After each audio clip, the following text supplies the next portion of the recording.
can take pictures, but we don't have a camera down here, like, hold them back a little bit. But, Zoom cameras and stuff now, there's no reason they can't do that. The place will be full. I'll say it again, the place will be full. We will not open the doors until probably 15 to 20 minutes beforehand. We'll fill it and then it'll be done, because otherwise it's just packed. So people can start lining up outside and then we'll open the doors when we need it. Remember, 2 tickets per family, and most of the folks are going to be sitting up there. They're great seats. There aren't any bad seats here because it's a small auditorium, to be honest. Okay, everybody's done their votes. Everybody goes back to their seats and on the stage.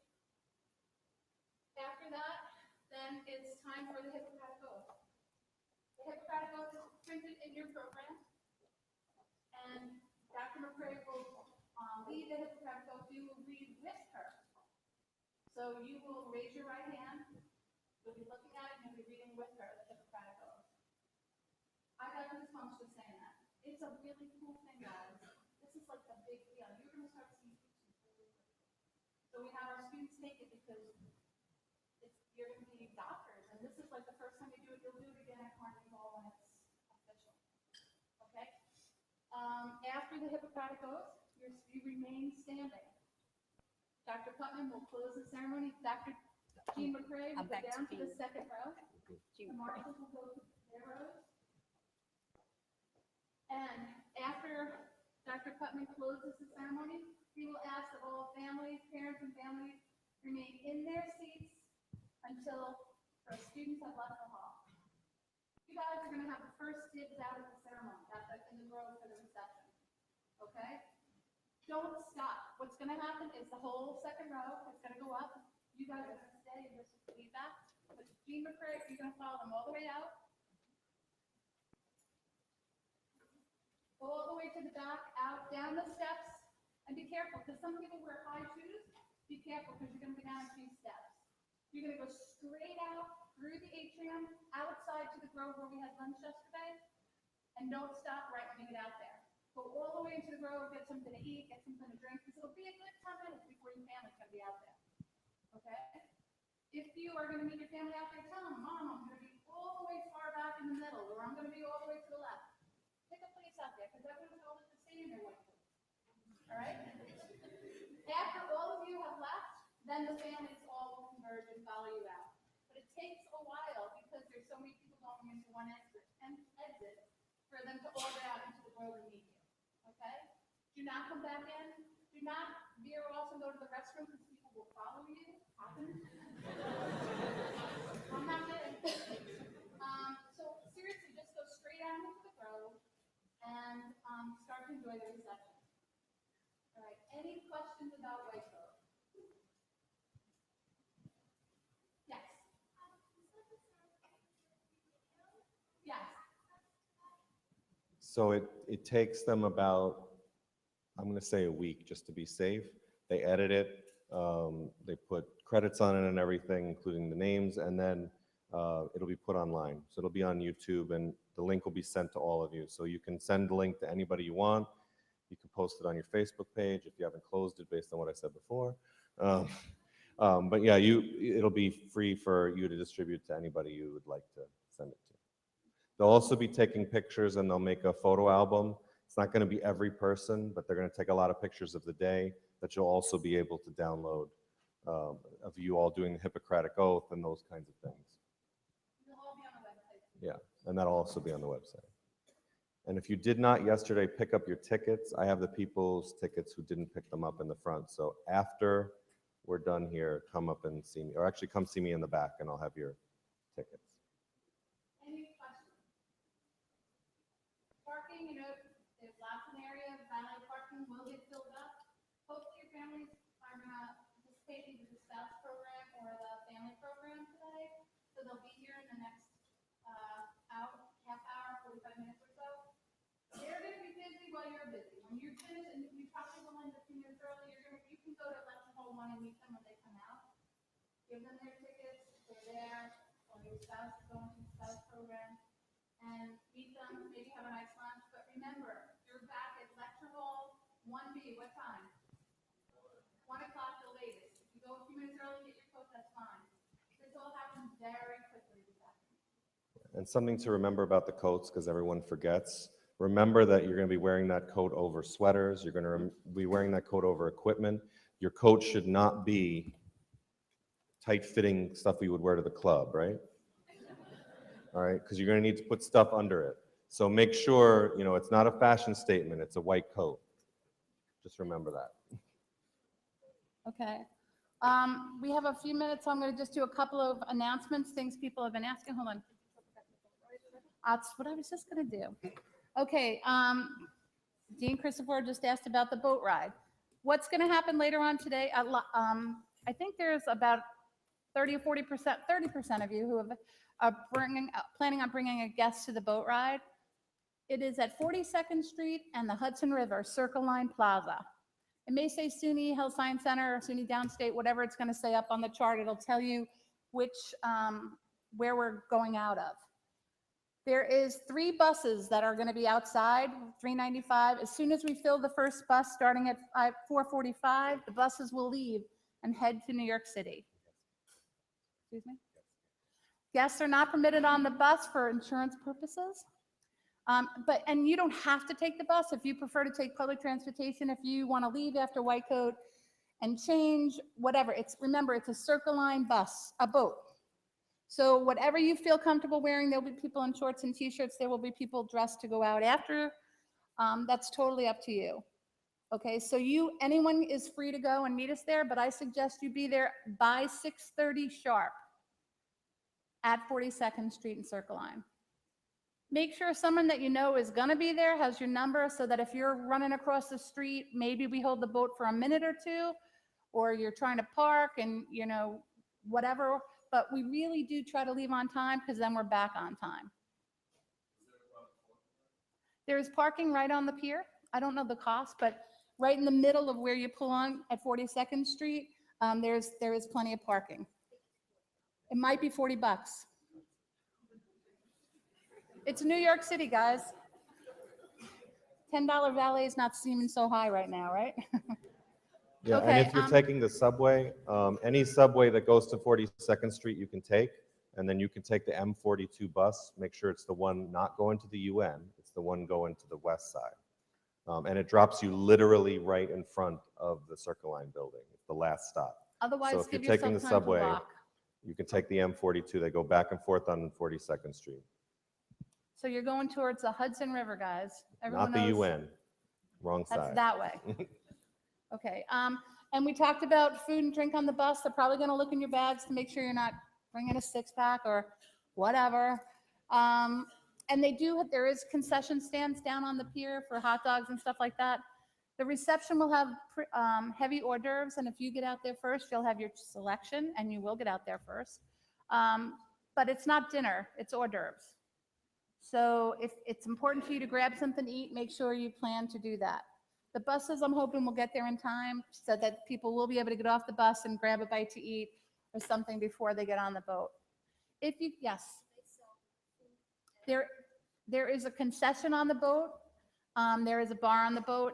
So you need to bring ID if you plan on purchasing. And if you plan on going out afterwards, you'll need ID anyway. Justin and I will be when you get on the boat to make sure that it's just you guys. And if you brought a guest, that's it. Yes. There'll be time to change. The reception doesn't always last so long. If you're going to run over to I'm going to change, and I'm going to run across the street and change, and then I'm going to be I'm driving, so I'll be the first one there when you guys arrive. I just want to make sure the DJ and all that stuff's happening on the boat. There is a DJ on the boat. It's always a fun night, and we couldn't ask for any better weather. I put Dean Christopher in charge of the weather, and she did a bang-up job. So she's in charge next year, too. Any more questions about the boat ride? Don't dilly-dally. If you're going to go on the bus, get on the bus. As soon as that bus is full, we're taking off. Okay? In the past, we only filled 2 buses, and the 3rd bus had like 10 people on it. Probably will happen again because lots of folks choose to get there on their own, and that's fine. Any more questions? And then someone asked me earlier on the way in, do I have to go on the boat? No, you don't have to go on the boat, but it's a fun night. Questions? Any more questions? Okay, We talked about the evaluation, and hopefully you'll have a little bit of time in the next few minutes before our it's 10:15 speaker to come in to fill out most of it. I don't want you to fill out his session or the presentation of Honor Code because we haven't done it yet. So, but before you leave today, there will be a presentation from Honor Code, and Dr. Barone will be here to talk about research opportunities in a few minutes. And remember, there will be an email evaluation going out either later tonight or tomorrow. Don't fill it out starting tomorrow. Hold on, guys, because I want you to evaluate the boat ride as part of it, even if I send it out before we leave. All right. Any more questions about anything this week? Next week's going to start strong for you guys. You're back in classes. You all know where to go Monday morning? Okay. All right, we're not over. Take a few minutes before Dr. Barone comes in to fill out your evaluation up until his part. And he should be here within the next few minutes. And then we're going to still have a break before we do Honor Code. Okay. We're not on break yet, guys. We just have a few minutes.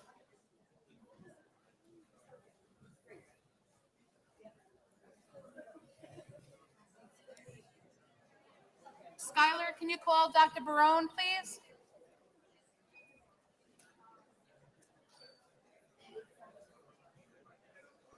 What's that one? What kind of form? Again, if anybody didn't pick up their white coat tickets, I'm in the back. Yeah, evaluation forms are in the back of the room if you haven't gotten one.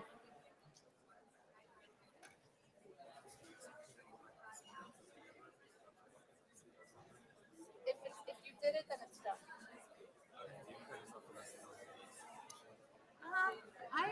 I'll check. What's your name? Don't worry about it. If you did it, it's there. Hi, hon.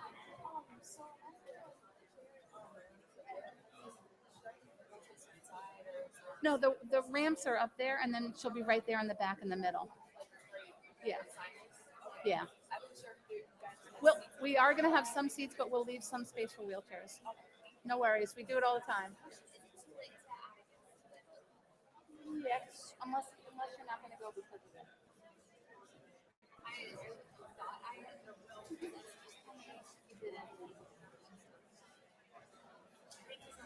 You'll meet us there. Yeah. Okay. Like it's fine. I'll see you if you're walking on the floor. Okay. See you all. Good. Hi, honey.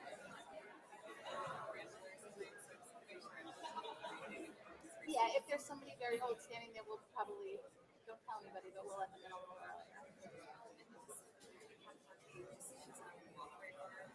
I would suggest you go bring her to drop her at 95. There's no parking for her there.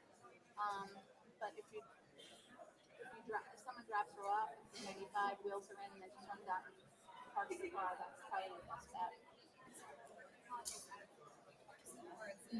There's one in front of the hospital, valet, but they should get here very early. And if that's the case, if they get there early and can get out early, let her get her out and just wheel her up the street. It's right in front of the hospital. And then she just rides up the sidewalk in the wheelchair. Hi, honey.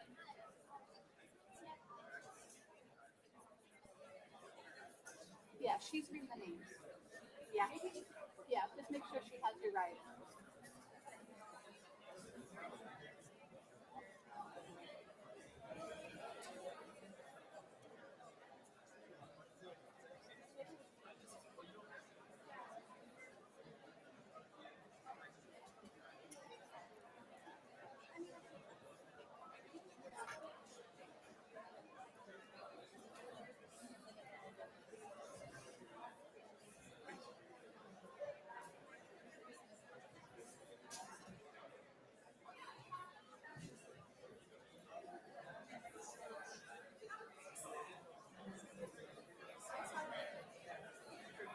This is the kind of thing where Dr. Barone needed to be called. He was supposed to be here 15 minutes ago. At the end, we're going to collect these, but is the slideshow ready to go? They need to be over here sooner than later. We're way ahead of schedule.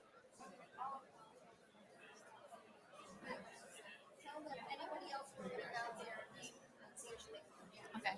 If anybody is worried about the name pronunciation, Dean Cristoforo right here will go over it with you right now.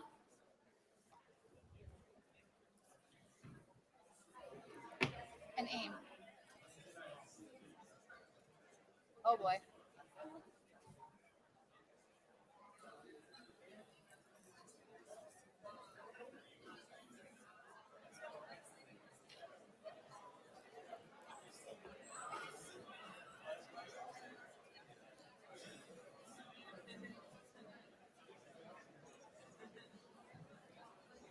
Hey, Rich, come on up.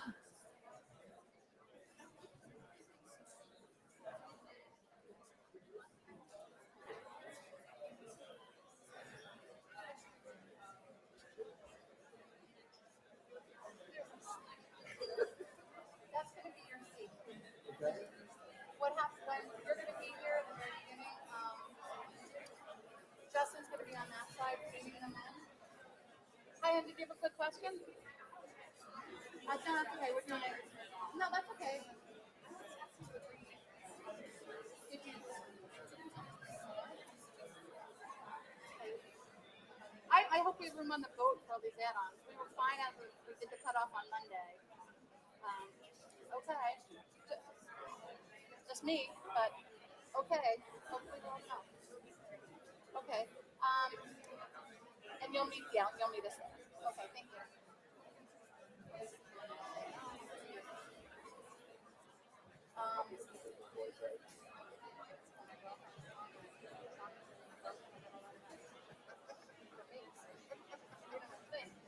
Okay, so what's going to happen is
it's not a parking lot. There's valet parking from the house.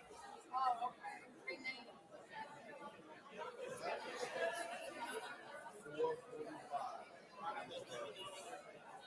There's also near the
Hey guys, we've just found out that Dr. Barone is stuck in traffic, so we're going to do the break now.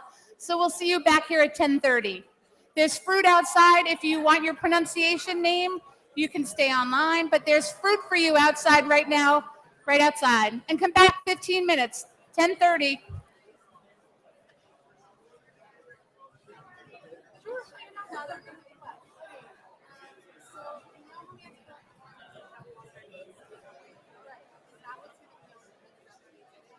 I don't know, but that's all just for, it's not the way you want it. What can you do about it now, but we can change it. So don't stress out. Yeah. What is your name? So my name's Sarah Gallagher. I have my last name. On one issue, I like to submit it, but I think you change it to Galler. Well, not so that means Gallerini. Okay. So if it says Gallery, we'll just change it to Gallery. Okay, and I can have Gallerini registered. Yes, whatever it is. Okay, thank you so much. You're welcome, hon.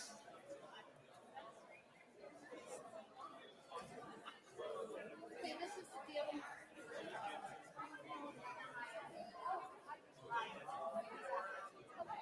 So you guys make it up right as a third.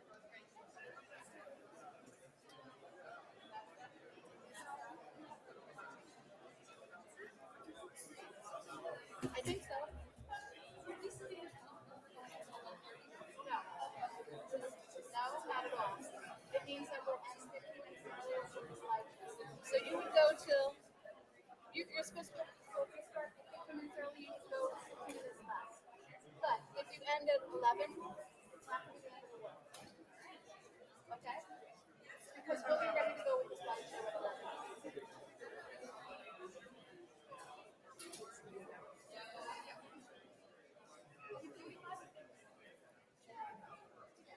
So we got 30 people online.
Oh, really?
Hey, welcome back, everyone. Unfortunately, Dr. Barone is still not here. He's stuck in traffic, so we will, I promise, have a research presentation for you in the next couple of weeks. Dean Christopher will coordinate that for research opportunities. But Dr. Barone is also on email, frank.barone@downstate.edu. That's how you're going to remember everybody's name. You can just look at his name and his first name, last name at downstate.edu. You can send him an email, but there will be a presentation for your entire class in the next couple of weeks with research opportunities. But with that, it's my pleasure to introduce you to two second-year students who have done an amazing job, and they are in charge of the Honor Council this year, and that's Nikki Kamoro and Sarah Stroud, class of 2019.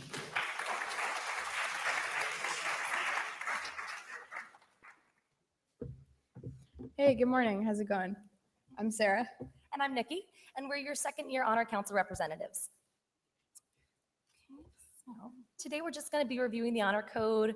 We're also going to be talking a little bit about Honor Council, what it is, what we do, and then we're going to be going through some cases, and we're going to be pulling you guys out from the audience to contribute to discussion, and it'll be really good.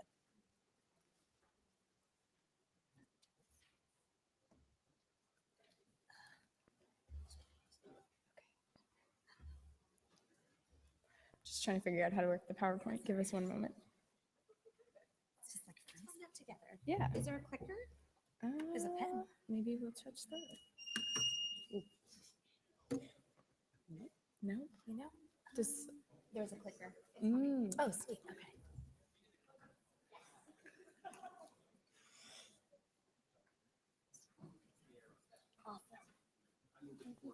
Oh, thank you.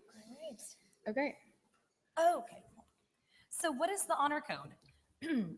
It's a commitment to fostering an environment of student responsibility and initiative, and it's an agreement to support our school culture of academic integrity and professionalism. And you guys all got physical copies of the handbook, so you can refer to that whenever you want. So these are the competencies, and I think you'll notice that outside from medical knowledge, a lot of them are really character-based. They tie into character, and those are all sort of things to consider in terms of your conduct. Okay, so we follow our Honor Code with an understanding that our behavior today is the origin of our professional identity as we begin to integrate integrity, self-awareness, compassion, and intellectual curiosity. And so this is outlined in greater detail in your handbook, but examples of conduct unbecoming, sort of obvious things like falsification, forgery, sabotage. A big one that we're going to be talking about in a little more detail with our discussion cases is signing in for other students. That's something that Downstate takes really seriously. And as you go through your first week, you'll sort of get a feel for what are the modalities for which you're expected to be present and sign in for yourself. So violations of confidentiality, you have already gotten or you will get HIPAA training, and that's something to take very seriously as well. Violating community cooperation, we kind of take this as a team. And then, like I said, there are other examples in your student handbook. So who are we as an honor council? We're elected by our peers. We represent all 4 classes. There's 4 MS4s, 4 MS3s, 2 MS2s, and then there's going to be 2 MS1s. And what do? We promote the principles of the Honor Code, and we assess situations in which it's violated. And that relies on you guys bringing forth cases to us. And so, yeah, in the fall, you're going to be given opportunities to run in an election for Honor Council. So you'll be hearing about that shortly. Yeah, and the way it usually works is the 2 MS1s and 2 MS2s are elected and progress through their years. And then in third year, 2 more students from the third year class will be able to be elected to join.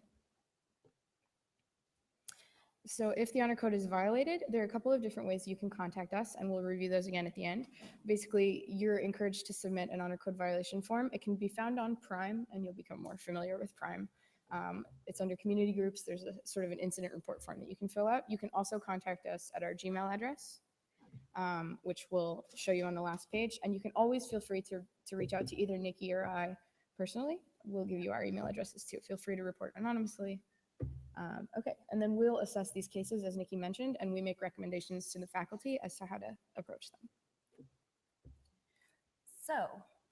Okay, so what we're gonna do now is we're gonna have you kind of explore this packet that you've received with us. So the laminated card is for you to keep. It fits in your white coat pocket to serve as a reminder to you of sort of the pledge that we've covered today and your responsibilities to yourself and Downstate. Then you have 2 copies of the pledge itself that you're going to sign after you read it with us right now. 1 copy everyone will hand in, and that signed copy will be kept on record as a reminder of your commitment to Downstate.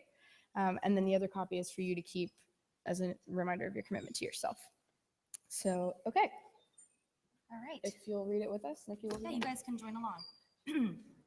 I pledge to conduct myself in a manner befitting the expectations of physicians and scientists, and to uphold the tenets of professionalism. I will take responsibility for my actions and hold myself and other members of our community to the highest standards of integrity, compassion, and the pursuit of knowledge in our medical training.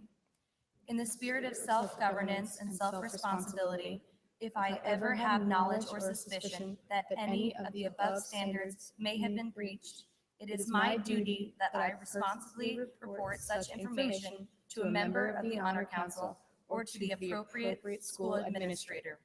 Failure to do so represents a violation of the Student Honor Code on my part.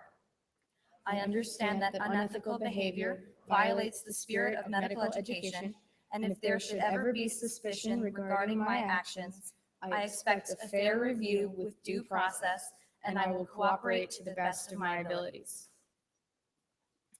Okay, so if you'd sign both copies of your pledge, you'll hang on to one and you'll pass one forward. So this is the Gmail address that I mentioned. You can feel free to email us with any questions at all if you want to be involved, anything. And then these, so Audrey is an upperclassman in the Honor Council, and then these are my and Nikki's downstate email addresses if you want to reach out to us for anything. Oh, sure.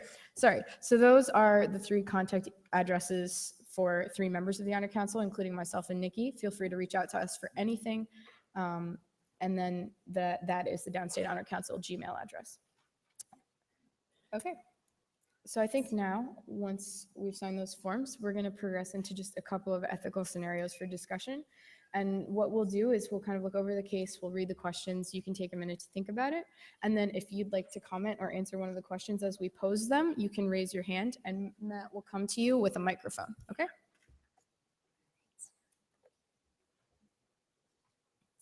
Okay, so for case 1, all first-year students are required to attend and sign in to all gross anatomy sessions.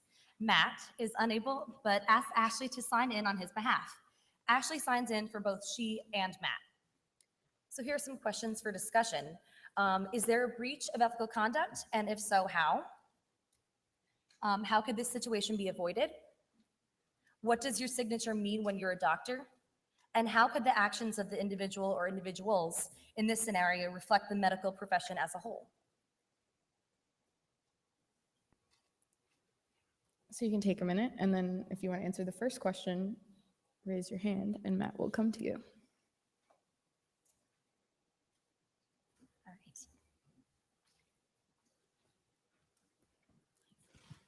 All right. My name is Harjat. So it would be a breach of ethical conduct because it's like a forgery by signing in for someone else. Yeah, nice. I think that is a perfectly reasonable answer. And as we already covered, this is a particular breach of ethical conduct that Downstate takes very seriously. So just kind of keep that in mind. So does anyone have any ideas as to how this situation could have been avoided?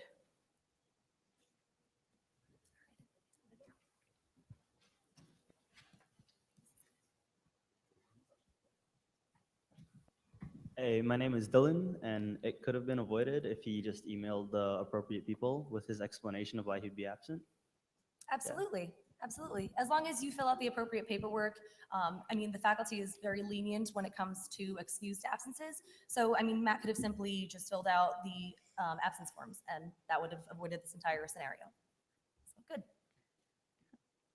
So a little more philosophically, what does your signature mean when you're a doctor? Why does this particular preclinical year example have any resonance for Matt or Ashley's future practice?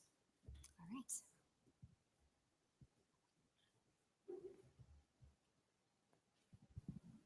Hi, my name is Connor, and I think that your signatures as a doctor is a guarantee of your integrity. And yeah. Okay, anybody else want to add anything there? Okay, we have somebody over here. Sign of liability. Okay. Definitely. Okay. So if you're happy with that, we can move on to our second case. Okay. Okay, so in this case, a fellow classmate posts comments on Facebook about the experience he had earlier that day with a resident and a patient at one of our clinical affiliates.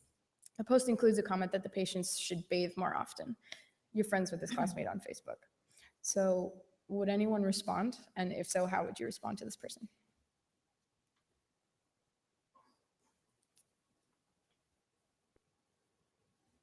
All right. Kind of hand it over.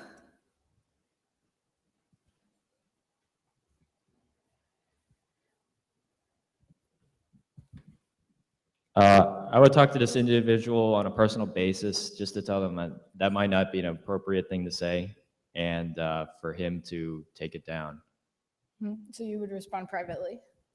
Okay. Anybody else, would you do anything different? Okay, we have somebody. Yeah.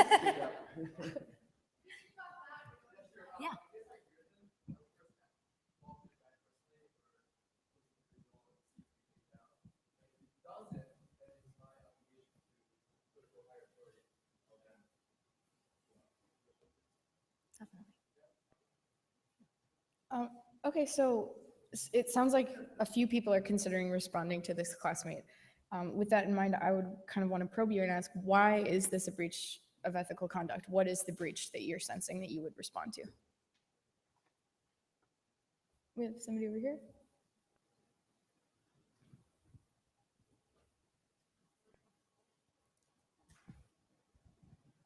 Well, as a medical student, he's also acting as a healthcare provider, and he's kind of violating the patient's privacy because, that was a private encounter. And by publicly shaming the patient, he is breaking the oath that he took when he became a medical student. Absolutely. Yeah. Absolutely. I think that's a great point, that he's violating privacy and, just sort of leaving his ethical comportment, his attitude towards this patient aside for a moment. I think Dr. Putman covered this earlier, but if he's mentioning the clinical affiliate or describing it in such a way that it's identifiable, that's definitely a breach of downstate's social media policy. So even though it's a little bit of a gray area for him to be able to find validation or support from other med students on his private Facebook, in this case, he actually very clearly did break the downstate guidelines.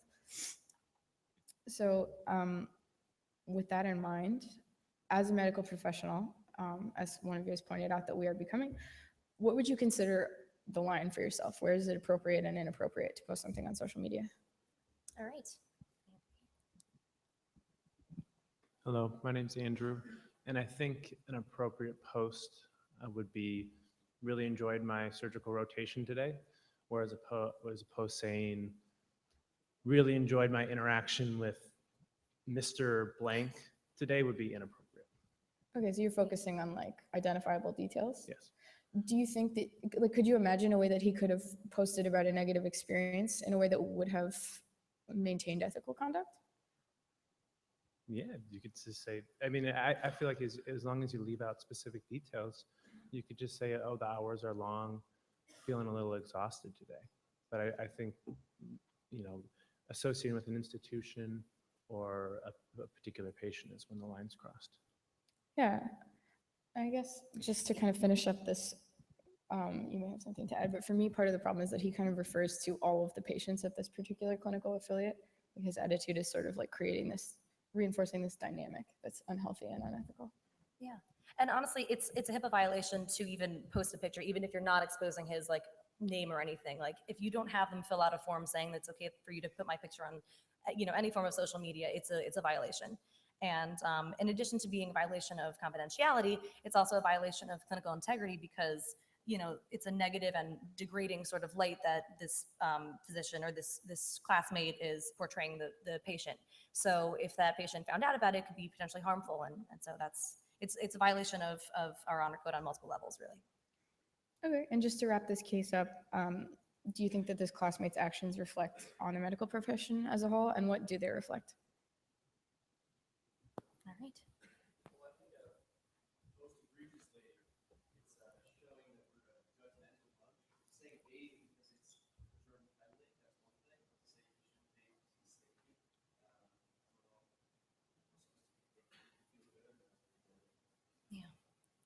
Yeah, I totally agree. I actually spoke to a good friend of mine who's a non-medical person about this. I gave him this scenario and I was like, what would you think if you found that your doctor had posted this? And he was like, I'd be really angry because it's a violation. This was his immediate gut reaction. It's a violation of the patient's trust to disparage them publicly. Like felt that it was almost two-faced. I thought that was pretty interesting. Okay, we'll move on. Yeah. During Unit 5, you and your bedside preceptorship partner are assigned to submit a write-up based on the patients that you saw together. Each student is required to do a separate individual write-up, even though you saw patients together. Your partner asked to see a write-up before submitting his, saying he thinks he missed some of the patient's medical history. You give your partner your write-up and later find out that he virtually copied your entire write-up and submitted it. So is there a breach of conduct? And if so, how?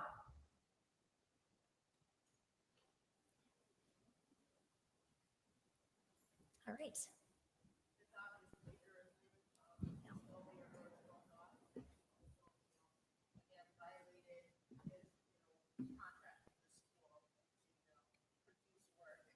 Exactly. Yeah, Exactly. definitely. Are there multiple breaches of ethical conduct?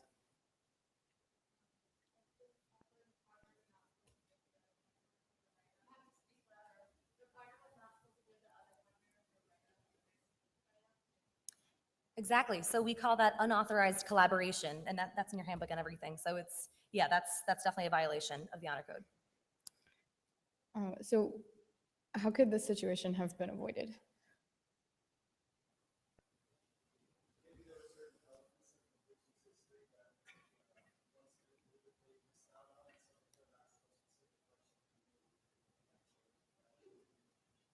Yeah, I think that's a really nice nuanced answer because it's kind of clear that your buddy wasn't really being honest with you when he was like, oh yeah, I just need to corroborate a couple details of this patient's history. He obviously had something else in mind. And it's understandable because your solution provides a way to sort of treat him still like someone on your team, your care team, without performing the history and write-up for him. So do you think that either your or your preceptorship partner's actions reflect on the whole medical profession in any way? Yes.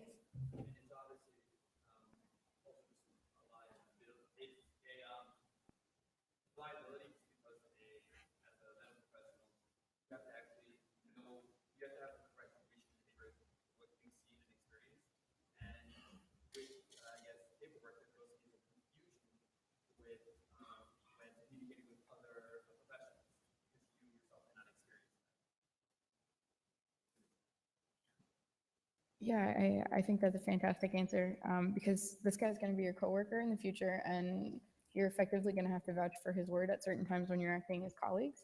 And it seems to me that after this, you may not feel comfortable doing that.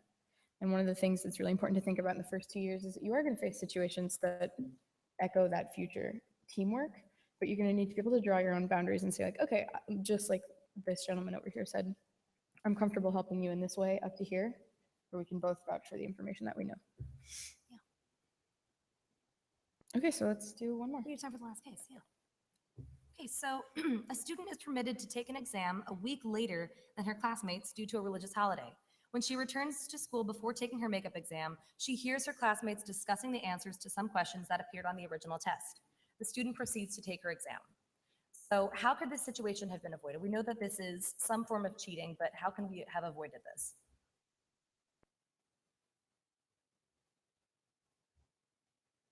Right?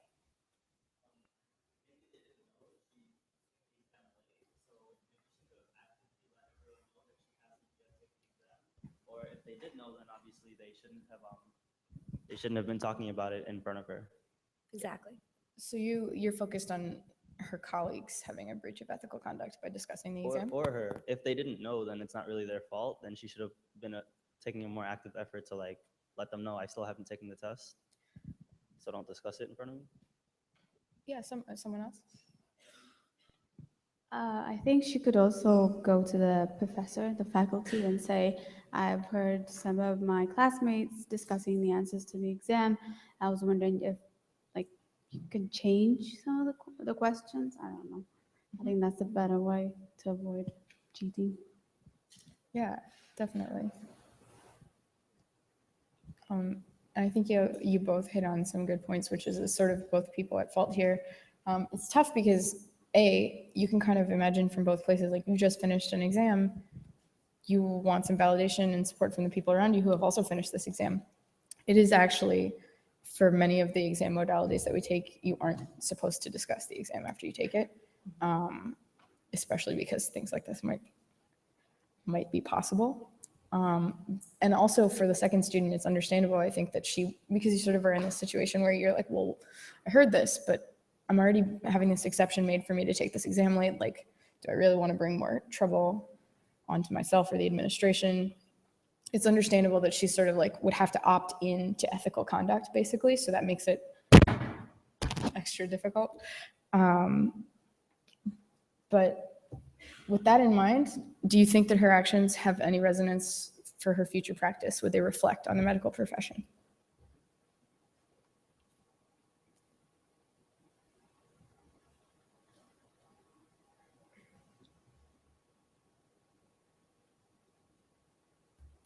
All right. Confidentiality, because obviously we all know that you're not supposed to discuss details about a patient or their name to people outside of that doctor-patient relationship, but sometimes people are curious and the lines can get a little bit blurred. So you might be having a conversation outside of a clinical setting with maybe a friend or a family member, but you never really know who's listening. So it's really good to get into the habit of being really aware of your surroundings and knowing when to disclose and when not to. That's a great answer. Are you thinking specifically about her colleagues who were discussing the exam? Yes. Okay. Does anybody think that her actions and her choosing to stay silent and not mention that she'd heard about some of the questions would affect her character or have resonance for her character in future practice? The medical profession affords you a certain amount of power, and I think that there will be like multiple opportunities to sort of abuse that power, and so I think you'll be constantly called on to opt into ethical conduct throughout your profession. So I think it's important to start now.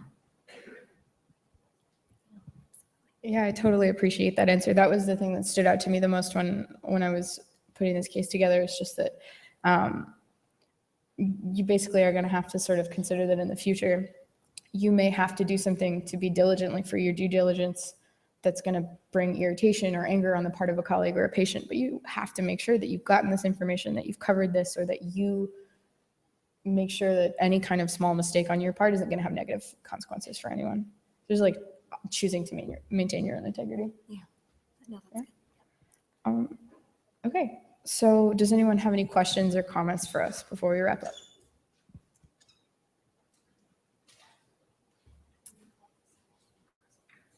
Okay, so we're going to collect the signed pledges. So if you could just pass that over to your, to one end or another. Oh, thanks for letting me use a water bottle. Oh, no problem. I'll wash that for you. No Got all problem. my I'll wash germs. it at home. It's fine. Are we collecting things I don't know, we can help. to be honest. Oh my God. Nice job. I'm really sorry, I didn't want to like steamroll you. No, that was good. That was good. I'm positive.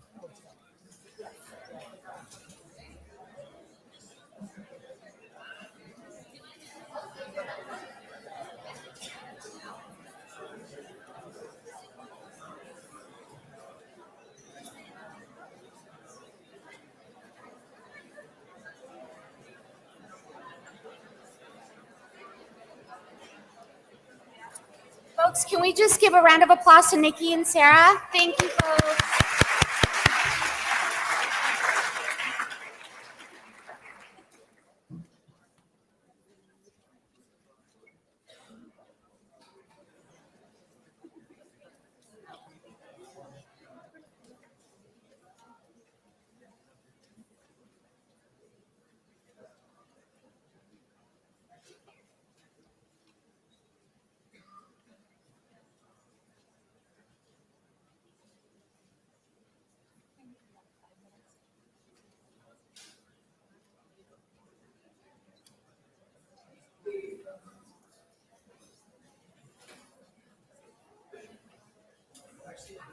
Okay, guys, evaluation time. I need you to finish filling out your evaluation and we're going to collect them.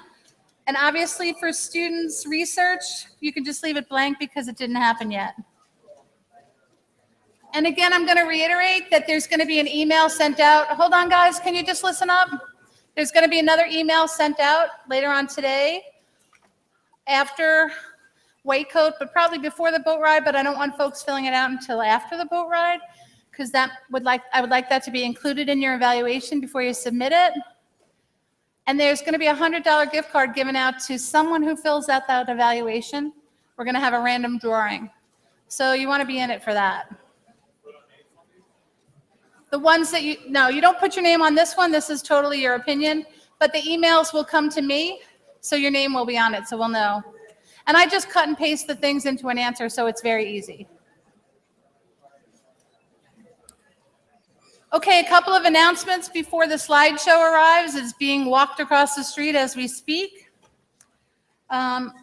We talked about elections. They talked about elections today for members of the Honor Council. Your class is also going to elect 6 people to serve as their Med Council representatives for your class.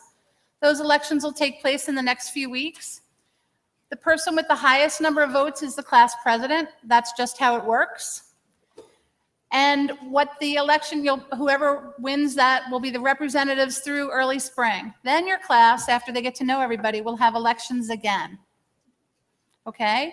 The winners of those elections will be the representatives for the next 3 years. So you're going to have a mini election. You don't know each other that well right now, and you may vote for somebody who you think is great, and then you find out they're really not doing such a great job, so we're going to pick somebody else. Okay? Or the person that was doing it was like, this is too much, I'm not interested, and they don't even run again. But it's a great opportunity. Yes, question? It's just 6 Med Council representatives. The one with the highest number of votes becomes class president. Med Council will represent your class on Med Council. You go to meetings once a month. Any issues come up from your class, you also pick representatives for your class to serve on the student liaison committee, student computer committee. Rich, what am I missing? Lots of representatives for, what's that? Yeah, there's dozens of mini committees that these people will select people to be part of. And it's all folks that are interested in doing it.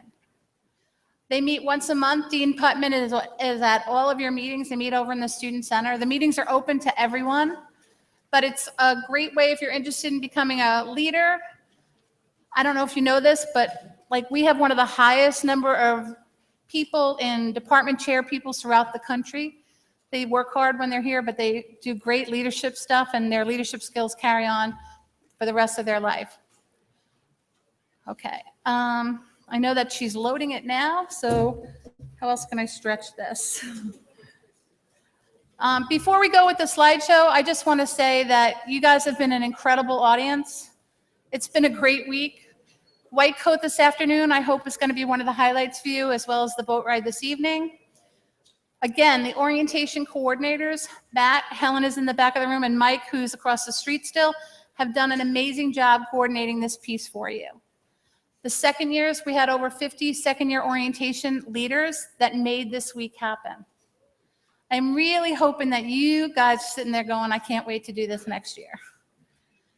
Because we will be recruiting for this position, believe it or not, probably in February, because you'll need to make plans for what you're going to do on your summer vacation. But remember, these folks gave up a week of their summer vacation, their last week of summer vacation. Some of them gave up jobs and research positions to be here for this week for you. So it's really important. This only happens because folks are willing to do this every year. And we're hoping they did such a great job, you're going to want to do it again next year. So before we turn it over, Helen, are you just about ready? Okay. Again, thanks for a great week. Hope to see you. I will see you at White Coat. We'll be running around like chickens, but enjoy the rest of the day. And this is a slideshow put on by you guys. It's pictures that were taken all week long. Matt, cut the lights. So hopefully you'll see yourself. And afterwards, remember, White Coat. Take it down.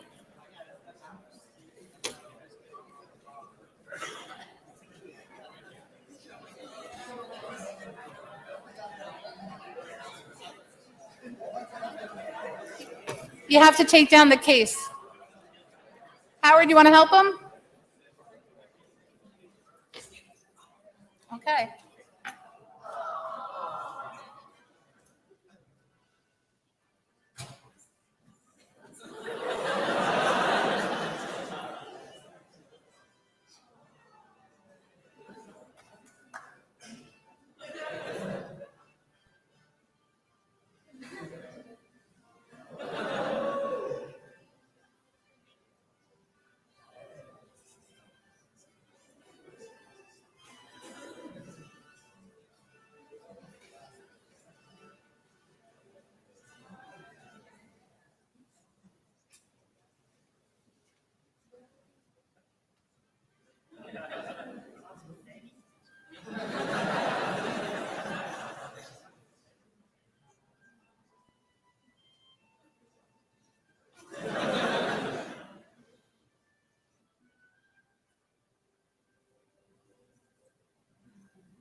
Oh, let's go, Mr. Hey. What's up?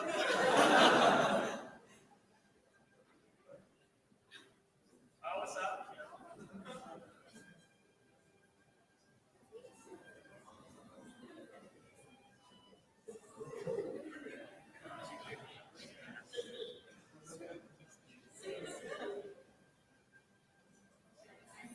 Oh,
But I don't want to change anything.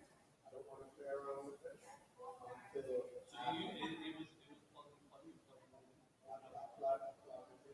Then choose the channel to find it and broadcast live.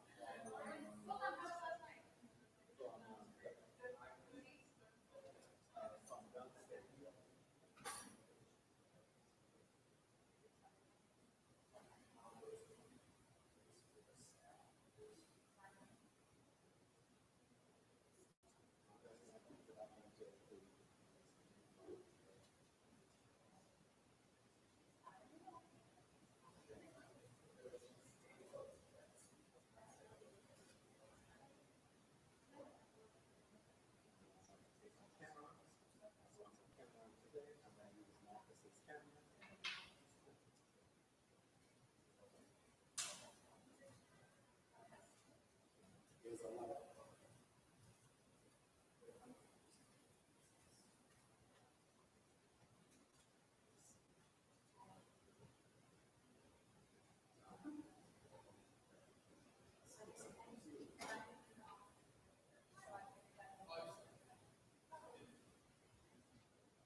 This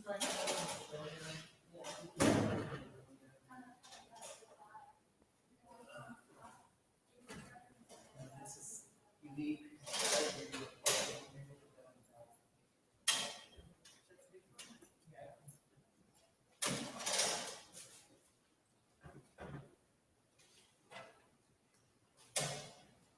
People walk by up there, huh? Well, they're gonna have to. Oh, I know, but Yeah, well, are they carrying all the way to the wall? yeah. I would put one of the top of the stairs. Yeah, that would be, but we have to get inside.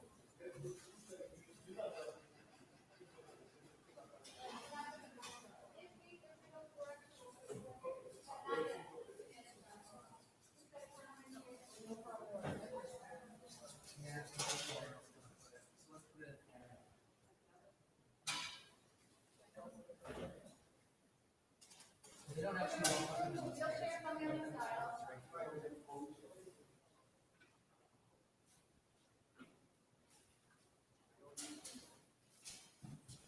We turn the lights on the stage.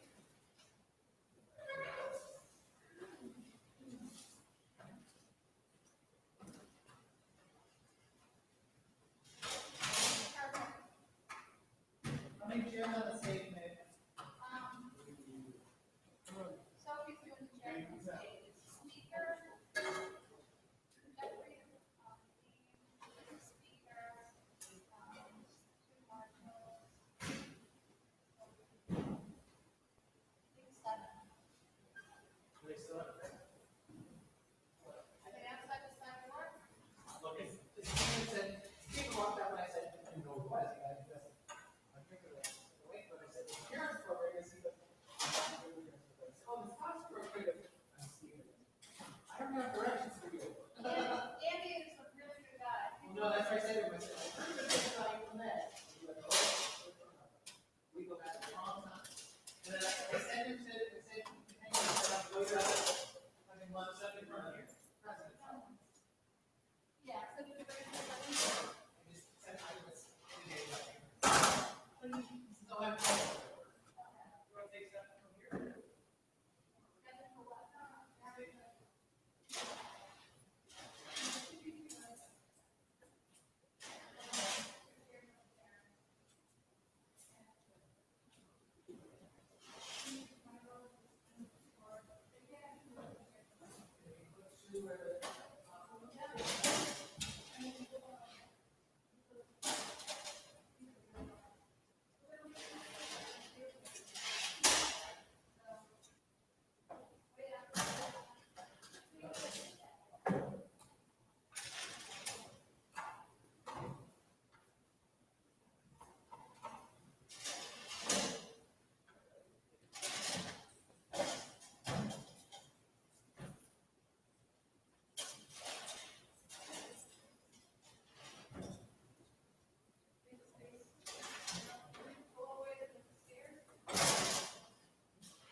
That's what they do. It's gross. All right, we're good. Yes.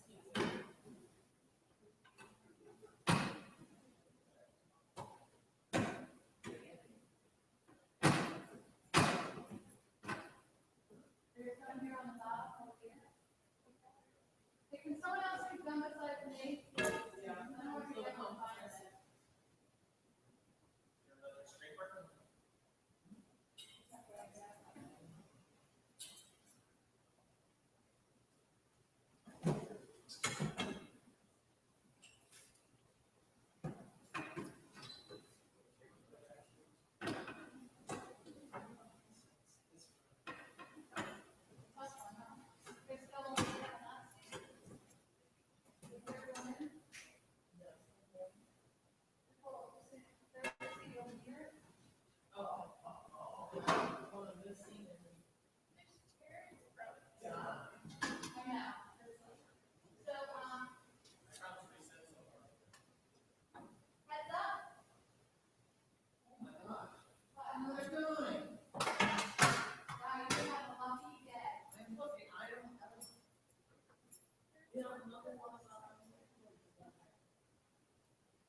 Also, just so you know, Dr. Williams knows somebody in the class, someone he used to teach.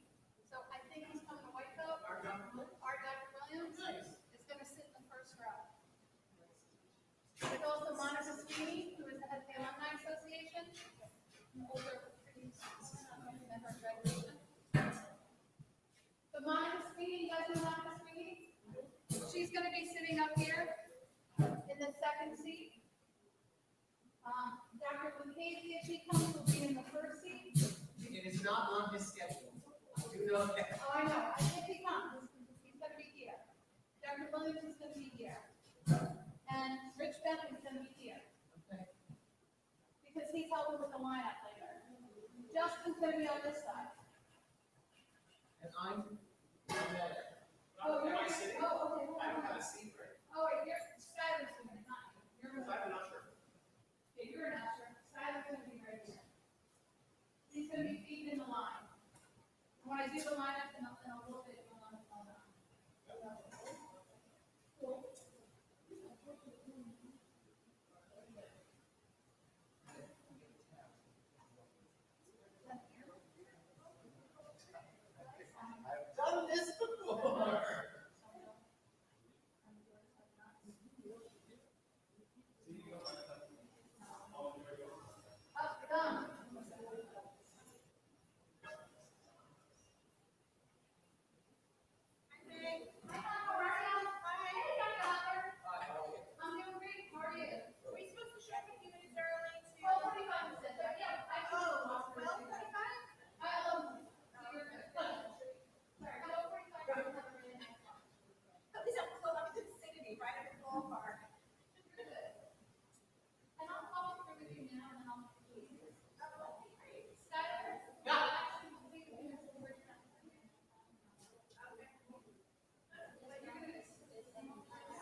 And then I do this, and they come here and then go back.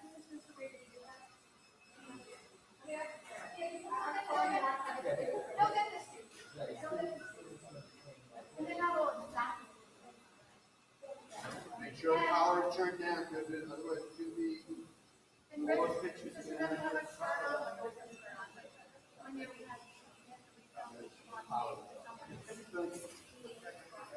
Well, just keep your knees together. I always say that.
and his wife's kicking her ass out a little bit.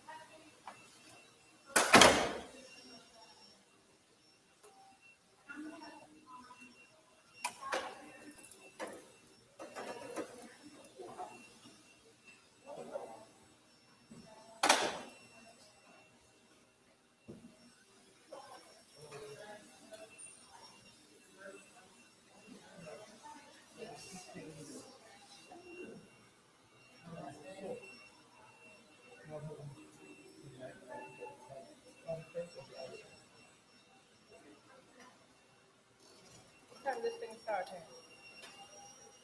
One.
downloading now.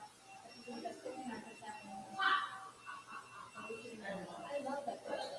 Love that.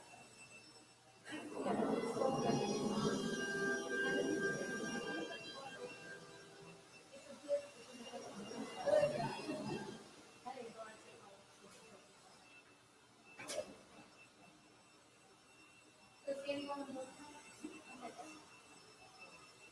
That's your. Yes. I have a thing about it. Because I don't know. That's great. I thought it was, remember I got some staff member last year. I'm like, oh my God, that's great. And nobody's getting frisked. But they still don't have any alcohol. The only thing I want you to remember, hopefully like those flowers. I see those, the numbers are okay, but the number just this arrangement. So tomorrow, or later on this afternoon, she's not here to take her out. Yes, me? When we want that. Can we do 25 minutes? I'm gonna run across the street, so we'll do it for you. So, Rich gets radio, Abby the radio. Sophie, are you getting Andy the radio? Sophie, you gonna take the radio for the classroom 1A? I mean, for Electro 01? Yeah. Yeah, so take the radio. And then we run back, Rich will go over there for the radio. And I told her she's gonna be here for the 24 hours. That was not a good idea. No, that would be fine. Because then I'll get him on the radio. We can, once you get, Justin gets the radio, you get the radio. If I don't get the radio. Okay. I'm gonna run across to my office right now and then. Oh. I think it's just.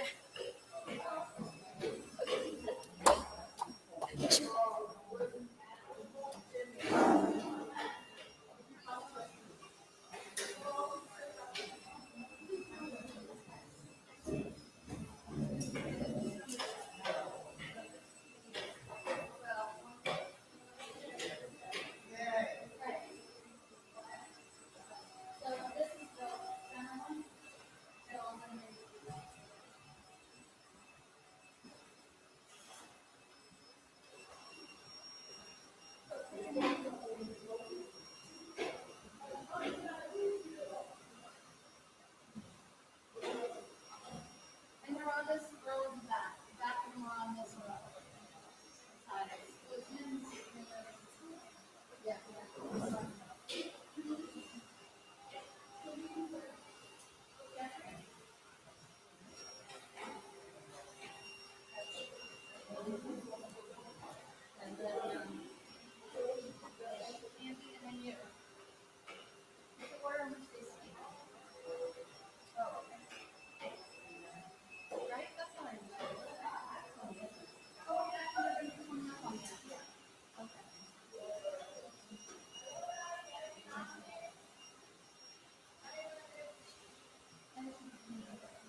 Like, right?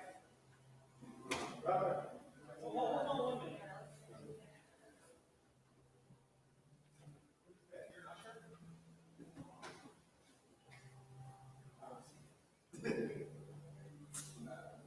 Talk right here, the same spot. After these people come. It's the same spot. Okay. I don't want to put it on the floor and then somebody come in. Same spot for years. That's not the spot though. It's right here. That wasn't right here. It's further down. It's right where you are. But you said right here. But it was about here. That's right here. Actually, it's here. One time you used to go all the way here. Yeah, it was all the way up front. Yeah. So you gotta. So all right. Like if you. Like once these people are. All right. So once this row is clear. Yeah. Sit. Once they sit. Okay. Once they sit. Yeah. So wait a minute. Because they're gonna pass. They're gonna pass. Yeah, but so when people start, that's right? No, that's just a selection. So as the students go up and get their stuff, right? Again, right. And then when this row gets up, you want this to be brought down front. When this row gets up, not this one. This one.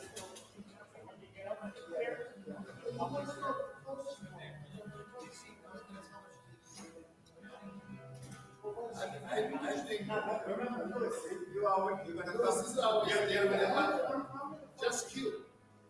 The best thing. So everybody's gonna say, whoa, yeah, but just, if anything, just give a cue. That's all. So it's very, because I don't want you to come down this road that was walking by as you're coming down. So as the last guy passed through that road, the camera swings and I'm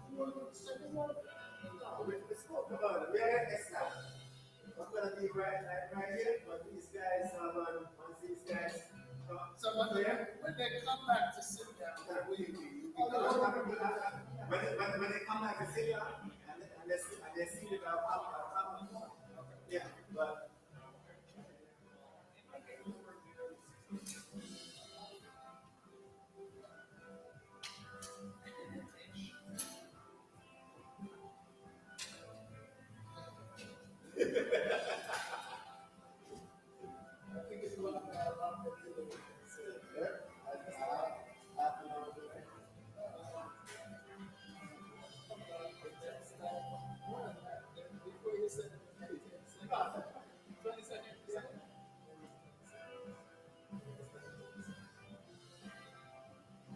Lewis, there's a matter.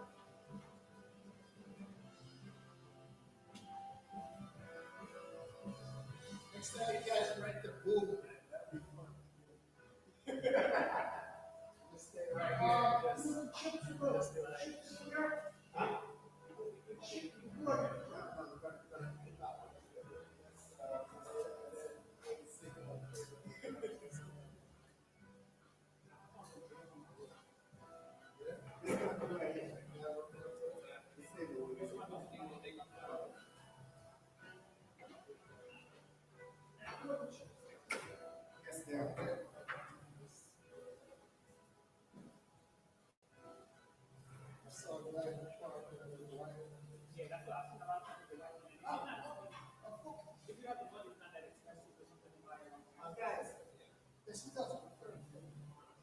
Guys, it takes over itself.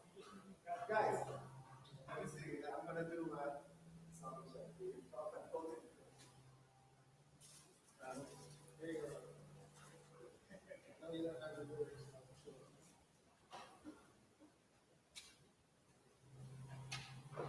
I turn on it.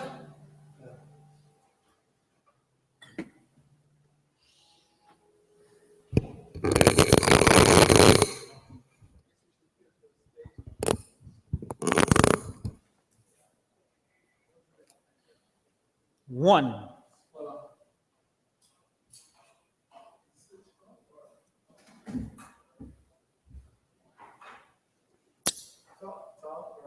One, don't tap the mic to test. Dangerous for mic, diaphragm, and speakers. Don't cover mic with your hand as a mute create loud, ugly noise, worse than feedback. Bring mic to mouth when using it. 4 inches from face is good. You still have to project even a little when using a mic. If you request a lapel mic, do not go on stage and use the podium mic. That's 3 mics on one subject, feedback likely. So that's me talking low, so you were hearing clear?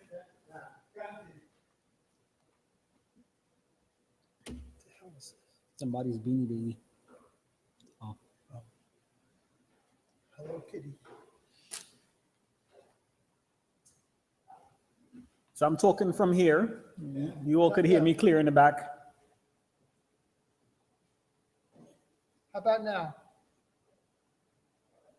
See if those. Go ahead, check. 1, 2. Don't tap on the mic to test. Dangerous for the mic, diaphragm, and speakers. Don't cover the mic with your hand as a mute. Creates loud, ugly noise, worse than feedback. Bring mic to mouth when using it. 4 inches from face is good. Okay.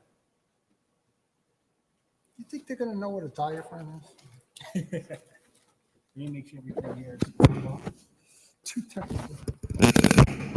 Don't blow. Or don't tap.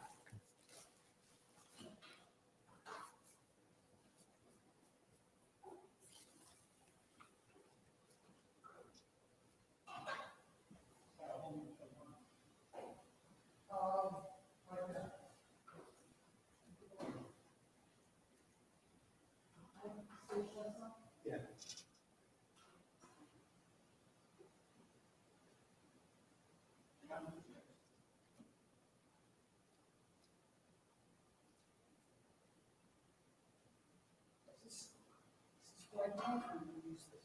I'm just using the screen.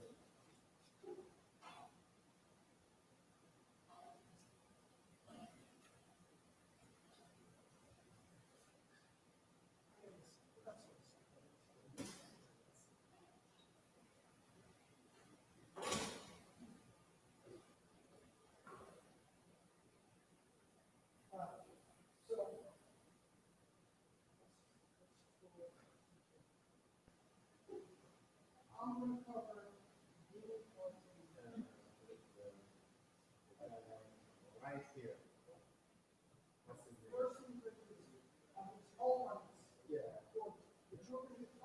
Yes, I am. Yes. When I start introducing the microphone, I'm going to come to podium. Because I have to get up here. Yes, well, yeah. If you could tell Jeffrey, if you could tell Jeffrey to let you get in place, and then whoever yeah. Yeah. So yeah. So you could get in place. Before the next yeah.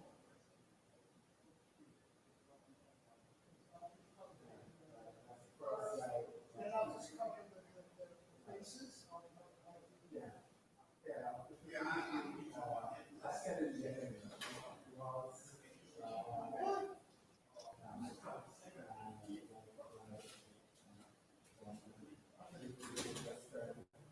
One code goes on you. Yeah, just generally.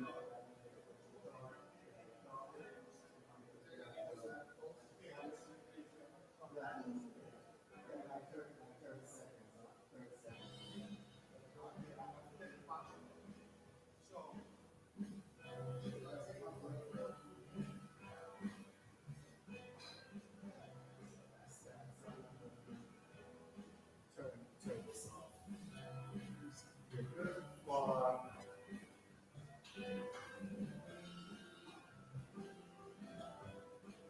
and this is normally 90 minutes, right? 90 minutes. You will go over an extra 20. It's 100. 110 minutes. You have 110 minutes. It's close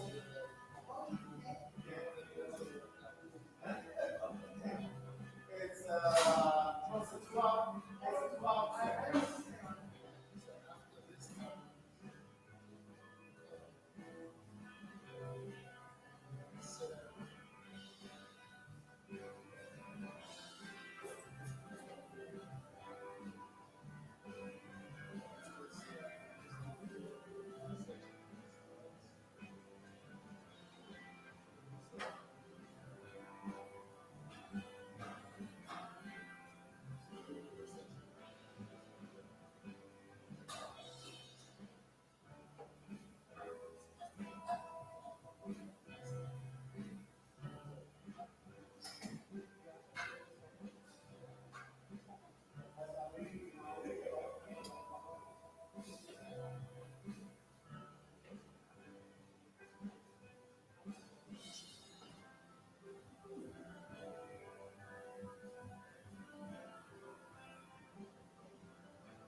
You have two mics up here.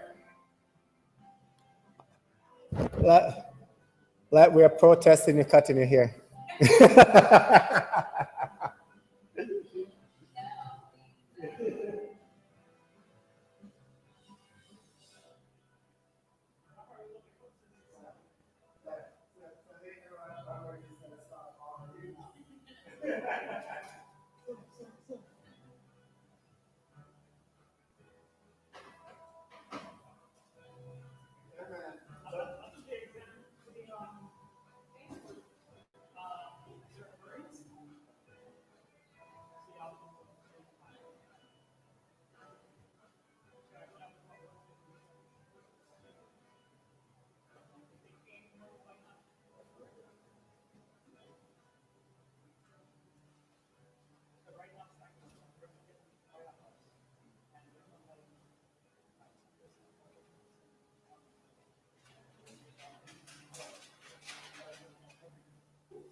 So,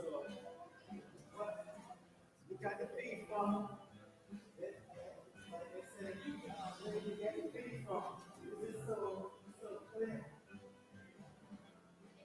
Come on.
So they call it trying to do balance the levels.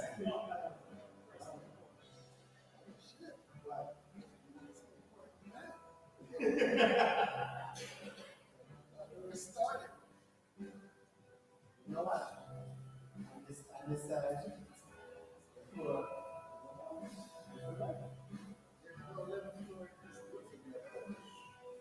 Yeah, right.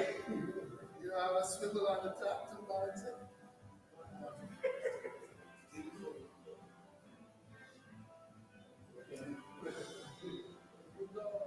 Anywhere in this building, no, because like right here. Right. See it too.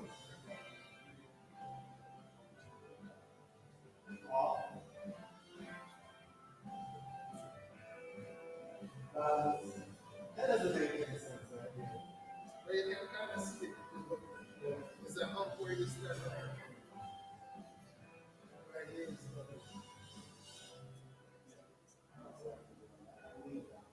I thought these things are on the top of this next one. You can't balance this or something on there, but it lands on. No, this is not this tripod. See, right? I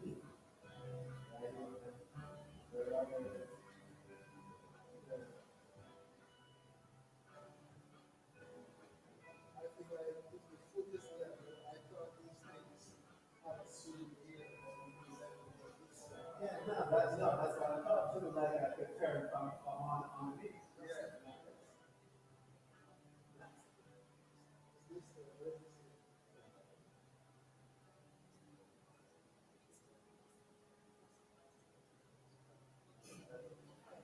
I just didn't want to come like that on like, yeah.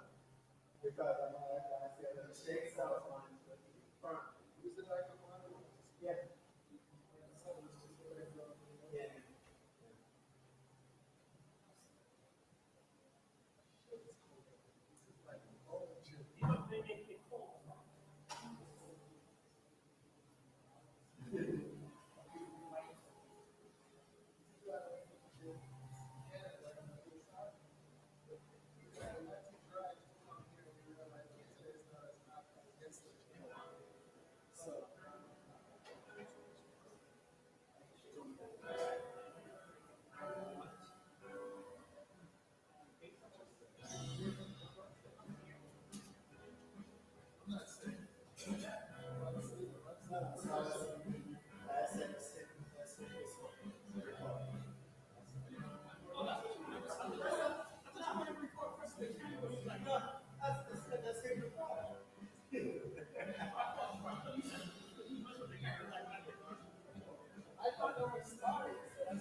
Ladies and gentlemen, we're here to have a special celebration of our new incoming students. Today we have audiovisual being coordinated by the esteemed Mr. Howard J. On camera, we have Mr. Houston of Luke. You can hear me clear up there? All right.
For the beginning, I'm thinking.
I was thinking of one of them later on.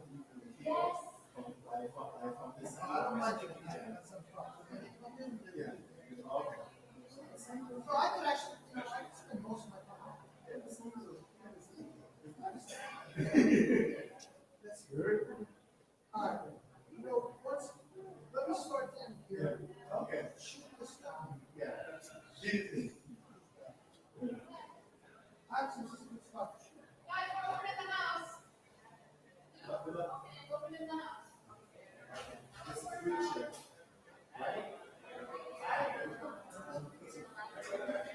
I just realized last night that was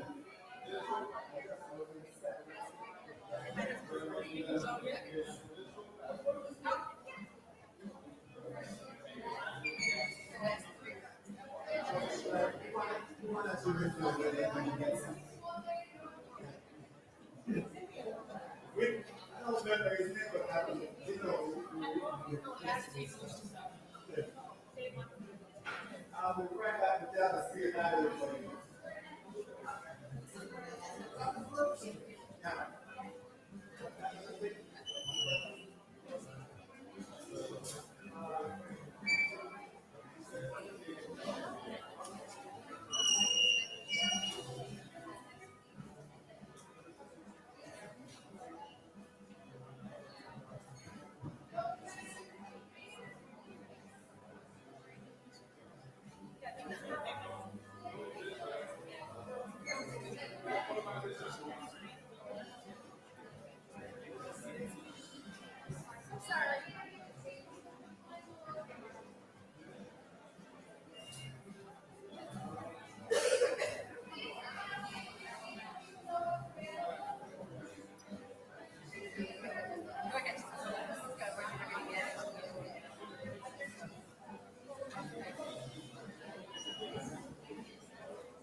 My backup audio. Backup audio.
So you have this screen here, and this one also. And if at any time that gives trouble, you can use this here to go forward or backward. Okay, so I'm sure. So I can leave this here.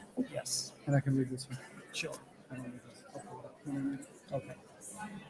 You just throw it right on top? Yeah, you can put it here. I'm sure you might be the only one here. That's fine.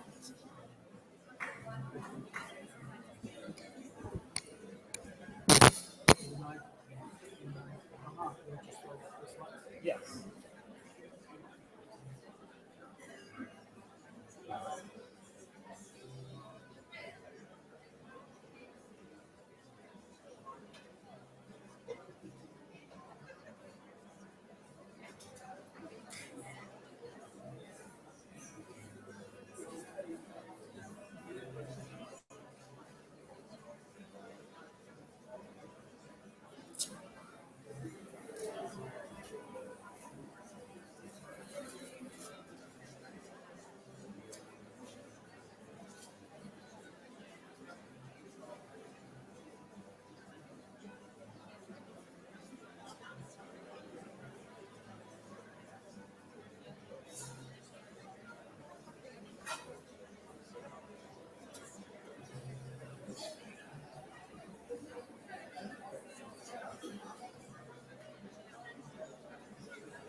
Welcome. Before we begin, we ask that you please turn off your cell phones and electronic devices.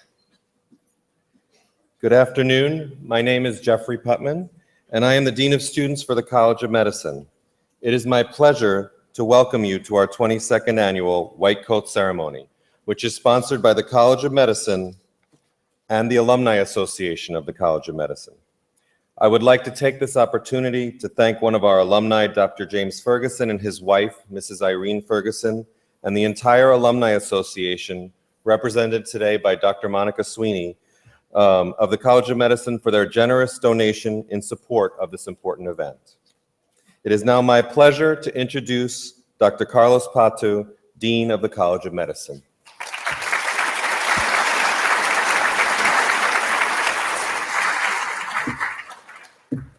Thank you. Good afternoon. Welcome. We had a chance to meet briefly and welcome members of the class of 2020. We'll welcome your families, significant others, friends of downstate administration, faculty, and staff of the White Coat Ceremony. You are entering our College of Medicine at a time of great change, when the future of healthcare in our nation is the subject of much debate. In addition, you can look forward to an era of extraordinary and exciting medical discoveries, technological advances. The reality is that in the last 50 years, there have been more scientific and technical advances than there have been in the history of the world. These advances greatly enhance our ability to alleviate human suffering, but at the same time, you can expect to encounter a host of new medical and ethical issues. We'll do our best to prepare you to meet these challenges, and we have a long tradition of training physicians who are skilled in treating not just the diseases of the body, but also relating to the humanity of the person. For this reason, we celebrate the start of your medical education and career by giving each of you a white coat. It is profound, the role that we play in understanding that the best care for a patient is actually caring about the patient. The white coat is a way for us to welcome you as junior members of our profession. A little history on the White Coat Ceremony. It is a relatively recent innovation. Dr. Arnold Gold, a neurologist from the faculty at Columbia University's College of Physicians and Surgeons, started the White Coat Ceremony in 1994. Dr. Gold thought that the Hippocratic Oath should be taken on the first day of medical school as well as the last. He was concerned that physicians were becoming more enamored with the technological aspects of medicine rather than listening to and caring for our patients. He felt that the Hippocratic Oath should be taken by entering medical students to publicly commit at the very outset of their careers to the kind of physician that they will become. In 1995, which was the second year of the program, the Gould Foundation expanded their sponsorship of the White Coat Ceremony to 7 medical schools, including SUNY Downstate. The Gould Foundation reports that the White Coat Ceremony now takes place in 97% of the AAMC accredited schools of medicine in both the United States and Canada, as well as the osteopathic schools of medicine and at schools in 13 other countries. This year, our White Coat speaker is Dr. Andrew Yat.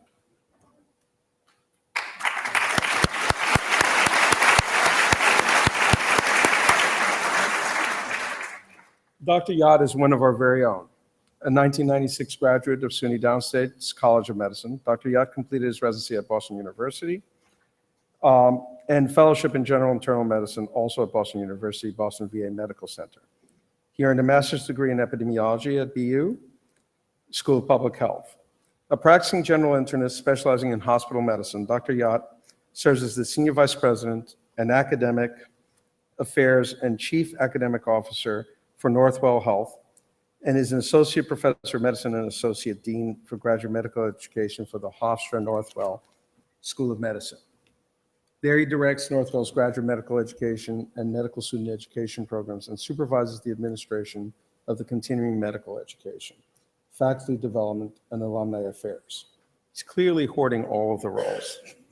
He serves as designated institutional official for Northwell and previously served in that capacity for the Lenox Hill Hospital. Prior to joining Northwell, Dr. Yat served as Vice Chair of Medicine, Program Director for Internal Medicine, and Chief of Section for General Internal Medicine at Maimonides Medical Center in Brooklyn. He's a Fellow of the American College of Physicians and chairs the New York American College of Physicians Graduate Medical Education Task Force. He is formerly a member and National Counselor of the Association of Program Directors in Internal Medicine and a Fellow of the New York Academy of Medicine. We congratulate you, Dr. Yat, on your outstanding achievements and believe that your stellar career and words of advice will inspire our audience, especially the class of 2020.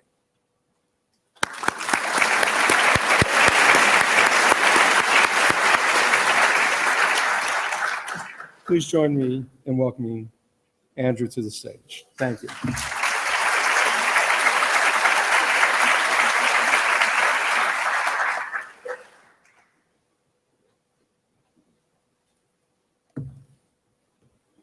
Good afternoon.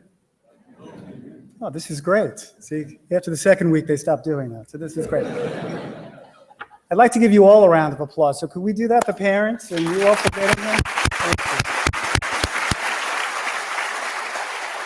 So congratulations to you, the Downstate class of 2020, and to your incredibly proud and supportive families. I want to applaud the families too. And I'll also applaud my proud and supportive parents who are here to join me today, Betty and Philip Yat. So, because it's with support that we all got here, none of us alone. So, to Dean Patu, Dean Putman, Dean Cristoforo, Dean McCrae, and other leaders and faculty in the College of Medicine, thank you so much for this great honor of helping to welcome this accomplished and diverse group into the most noble of professions. So up there is me now, and a very proud graduate of Downstate, 1996. But this was me then. If you can see my little picture down there, so this is, if you look up at the way up at the top, this is fall of 1992. This is Science and Health magazine, then put out by SUNY Downstate College of Medicine and Downstate Medical Center. The building that you're sitting in was brand new and state-of-the-art. And I'm very happy to say that it's still pretty new and still pretty state-of-the-art. We were the first class to move into this building, so as you move into the Carrolls upstairs, this was totally innovative at the time and really showed the respect that this school and this university had for its students to provide the opportunities that we all enjoy today. So 24 years ago, I entered these same doors as you did to a school and to a city going through enormous change. The riots in Crown Heights had just ended blocks from here. The effects of crack cocaine were blighting the city, and AIDS was still rising in its devastation. Downstate then, just like today, was steadfast in its dedication to the patients and the communities around us. Having spent a good portion of my childhood helping out in my parents' small business not far from here, I was blessed with the opportunity to join this school's profound mission, now dating back 156 years, to provide outstanding education, to advance knowledge, and to care for and improve the lives of our globally diverse communities. You are now proud, part of this very proud tradition. Many of you are the children, grandchildren, nieces, nephews, or siblings of physicians. I look forward to joining those here today in reciting the Hippocratic Oath. I, like others sitting here, had no physicians in my family, just a love for science and medicine and a drive to provide comfort to others. While medicine today is often characterized by high technology, sophisticated interventional and surgical procedures, and powerful medicines and therapeutics, what I learned in these halls and the wards next door, across the street, and around the region is that the most important and fundamental tools for healing and reducing suffering were my eyes, my ears, my hands, an open heart, compassion, and empathy.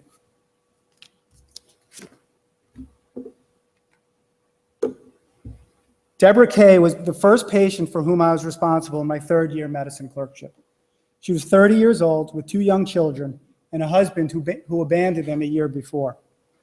Previously healthy, Mrs. Kay's dry cough and fatigue were progressive, and despite the demands of 2 jobs and taking care of her kids, her mother was able to convince her to come to the emergency room at Kings County.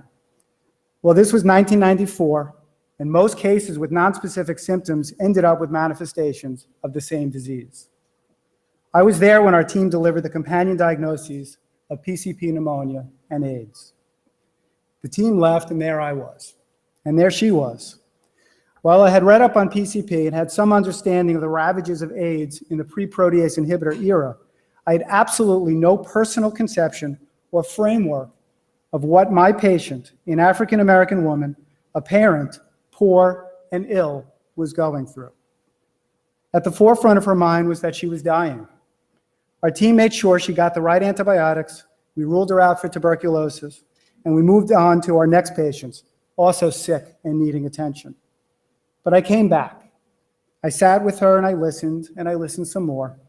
She was not surprised by the AIDS diagnosis. She had feared that for months.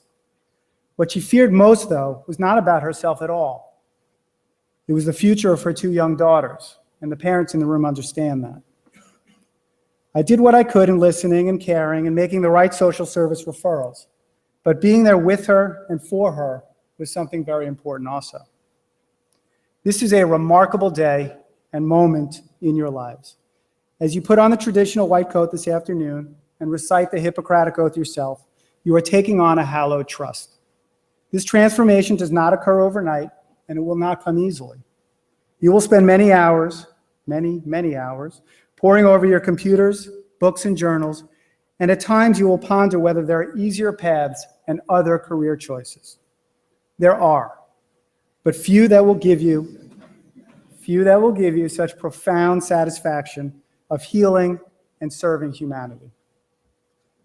In the middle of my internship, I was contacted by my college friend Jeff, who just started working for a financial investment company.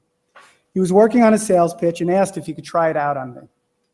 So we met in the evening on a post-call day. Jeff went through the introduction of what he does and then proceeded to inquire about my financials. First about my investments, then about my liabilities and bank account balances. I was taken aback. Jeff and I were not that close, and while I had no embarrassment about the lack of fortunes in my savings account, I was making a resident salary. I was put off by the invasive nature of his questions. And then I paused, and I thought about the in-depth histories I had obtained and the thorough physical exams I had performed that day. Questions about medical conditions and past surgeries, medications, living situations, sexual practices, drug histories, all asked of people I had just met.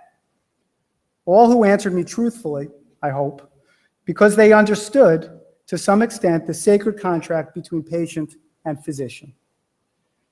that only with that information, with their consent to be examined, could they be helped. In their eyes, I had a job to do, an aid to provide.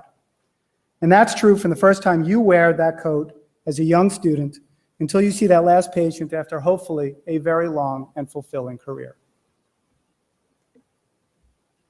So it's not about you anymore. It's about them. It's about society. It's about humanity and the life-improving part you now play as a medical student, and then as a resident, and then in practice. Whether primary care or emergency medicine, or obstetrics, pediatrics, neurosurgery, or psychiatry, whether in an office or a hospital or a surgical center, as a teacher, as a researcher, or as a policymaker.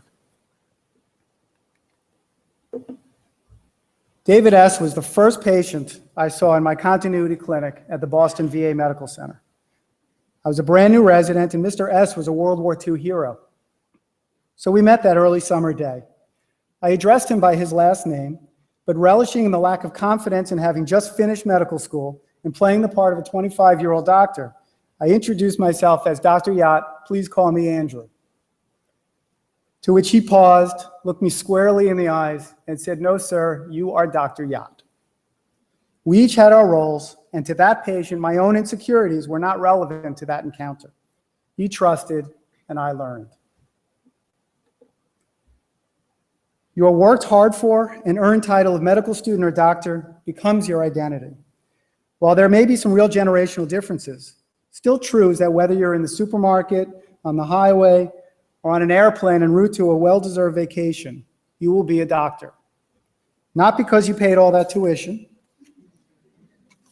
but because that's how the rest of society views you. And that becomes inseparable from your view of the world. And by the way, when a doctor gets in trouble, notice how quickly it makes it to the newspaper, because he's a doctor. The media loves irony.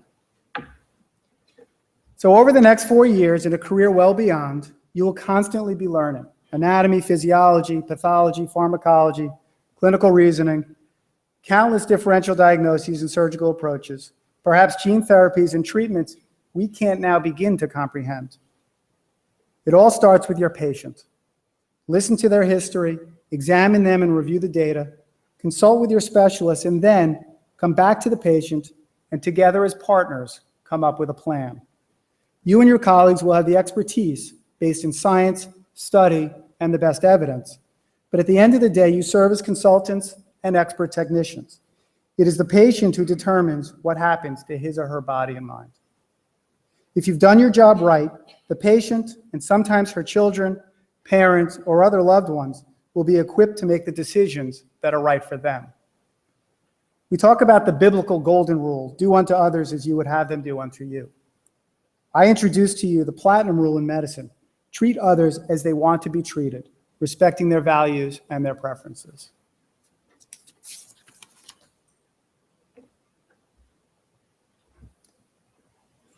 This is the other truism of the study and practice of medicine at this early stage. The 20-something human psyche simply wasn't meant to experience the level of suffering and death that physicians see every day. And what do we know about other 20-somethings who experience death and suffering, namely those who've been through combat or witnessed genocide? You got it. They can manifest symptoms of PTSD, including re-experiencing, numbing, or depersonalization. On my surgery rotation in the middle of third year, we rounded each day in the surgical ICU. There, lying in the same hospital bed as he had for the past 3 months, was a very, very ill man, a recently retired professor from this school, tubes in every orifice and responding minimally. I am embarrassed to this day to admit that weeks into seeing him, I developed an envy that he was able to lie in bed all day and not endure those challenges of a medical student. Thankfully, I was able to recognize this completely irrational feeling and disregard for the man's suffering, but that recognition made it no less troubling. The very best approach towards patient care is through a team. A diversity of viewpoints and complementary experiences is healthy and beneficial, with checks and balances to reduce the likelihood of error. But also important, your collective experience, going through the next 4 years together, is nourishing and often crucial for your growth and development. You will become close. Lifelong friends are in this room. And for some of you, so are your spouses. Reach out. The parents are smiling at that one. Reach out, listen, be there for each other. It's healthy for you and contributes to better patient care. Put yourself in your patients' lives. We see them when their lives are going well, and we see them during their worst moments. Sometimes, often in the hospital, they are frightened and in pain, lonely, and dehumanized. Stop and seek to understand. Let yourself be drawn in. Experience it. Sit with your patient during a moment of calm. A gentle touch, heal their loneliness, and get to know them. You come in as civilians. Keep that perspective as long as you can. You don't have to know all the medicine just yet. You have to first understand the person. I'm just putting up an example of an empathic physician, one to maybe emulate.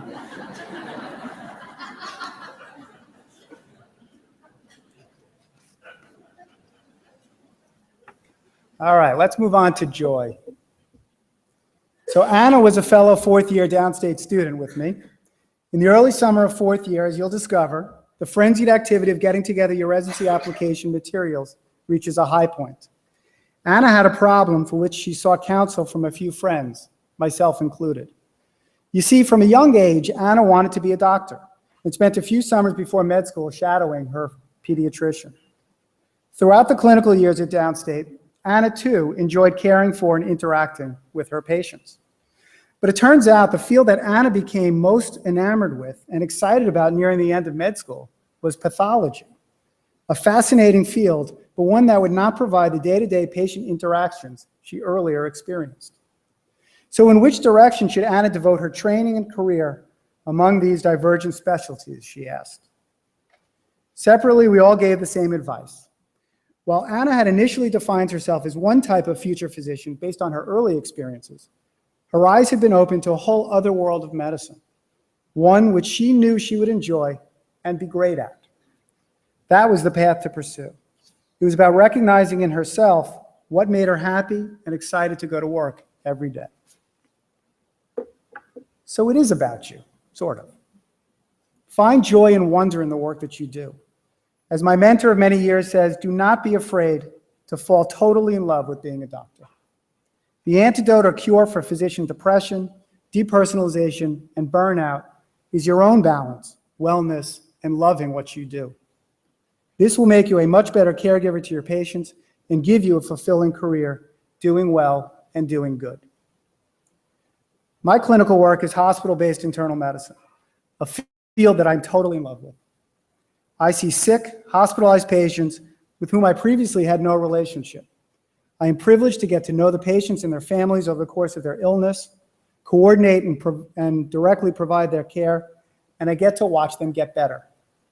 Sometimes they don't get better. And then it is even more important that I am there to provide comfort and ease distress and suffering. These are rich, intimate, and privileged experiences for which I am extraordinarily grateful to be a part of. So in closing, I ask of you two things. Number one, from time to time, reread the personal statement that you wrote not so long ago for your medical school application. It will remind you of your early passion and current passion and commitment to being a doctor that hopefully continues to grow in ways you can't yet envision. And number two, every day for the rest of your career, as you lie down at the end of a long day, or when you get up in the morning over a cup of coffee, reflect back on what you accomplished in the preceding hours and days, and be in awe and inspired by the lives you've touched and the positive impact you are able to provide as someone privileged to wear that white coat. And so, this is now your iconic bridge, and maybe a metaphor for today. I'll leave you with a couple of quotes. Be strong, be fearless, be beautiful, and believe that anything is possible when you have the right people there to support you. And lastly, it always seems impossible until it's done. It's your turn. All my best wishes for great success and fulfillment, and congratulations.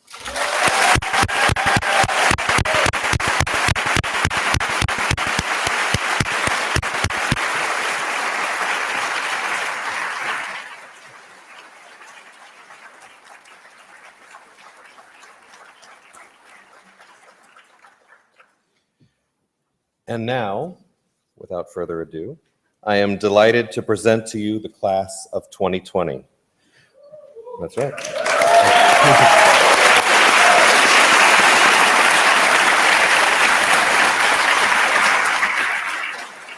Will the following faculty members please come forward and take your places?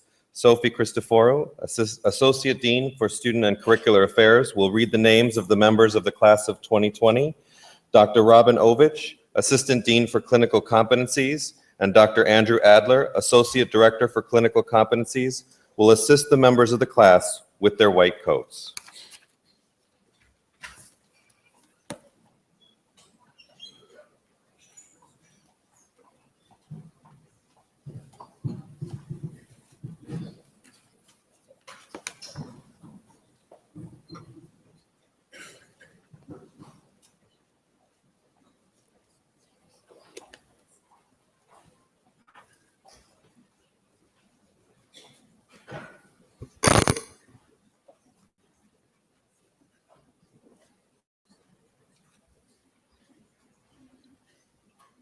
Ready?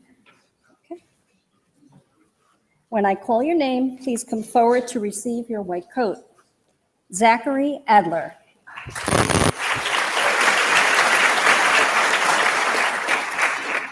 Begum Ahmed.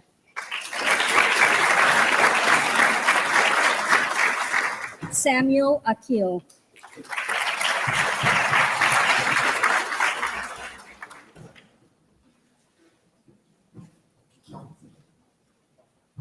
Amy Allen.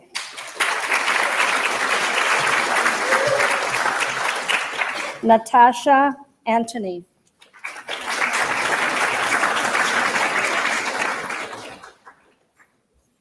Mahin Athanu.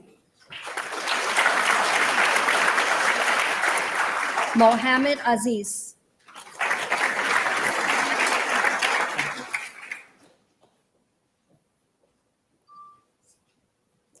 Simon Becker. Mustafa Balboul.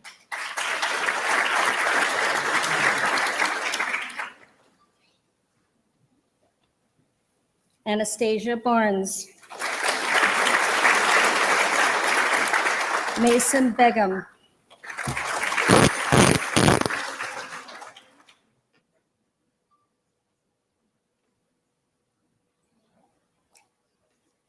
Jacqueline Benayoun.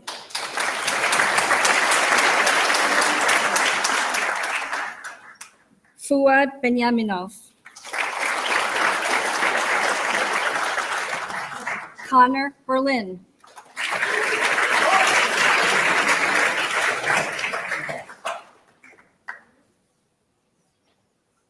Saul Batesh.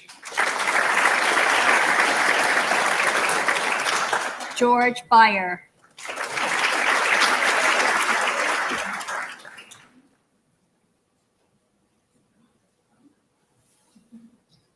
Hina Bhatt.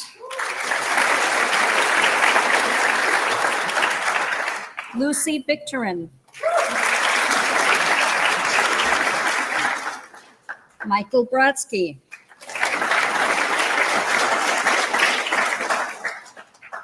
Thomas Birchfield.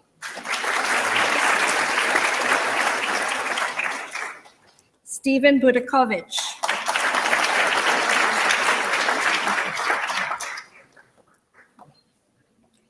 Yuval Busi.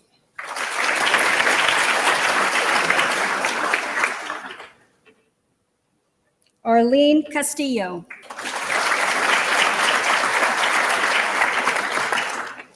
Pratik Chandra.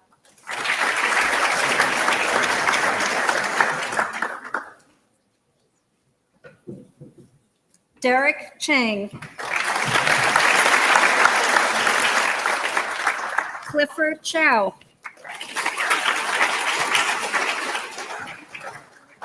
Jerseys Chawla.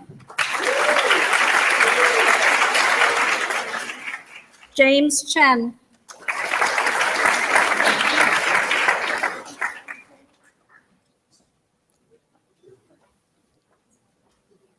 Richie Chen. Regina Chang.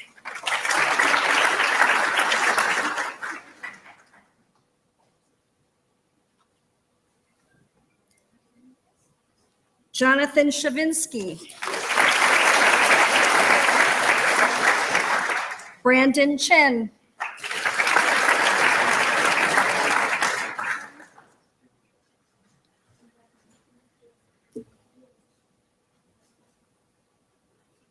Sherilyn Coe.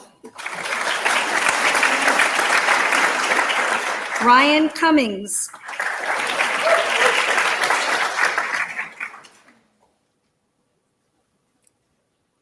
Chelsea Daniels.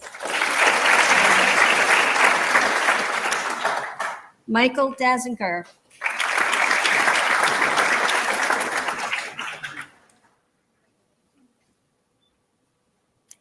Tyler DeFries. Elaine Dellinger.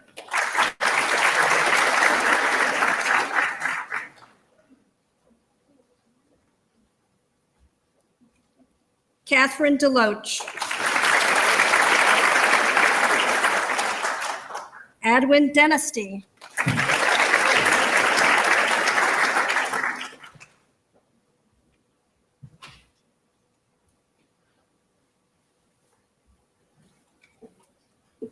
Brendan Denver.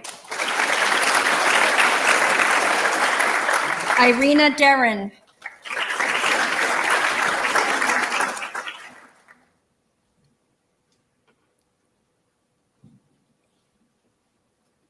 Anna Diaz.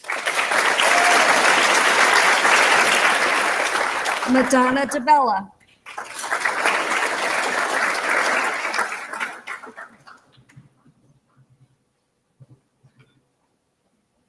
Alexandra Diggs.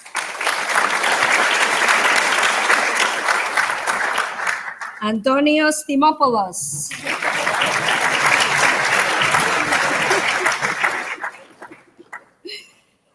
I was waiting to do that. Shane Delaneski.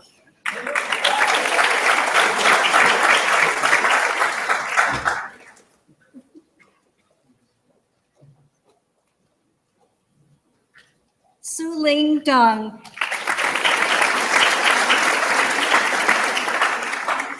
Kira Dumlele. Alyssa Eid.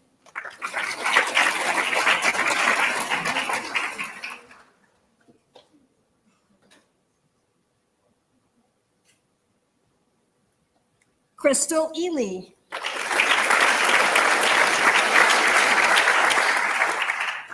Aaron Ajelko.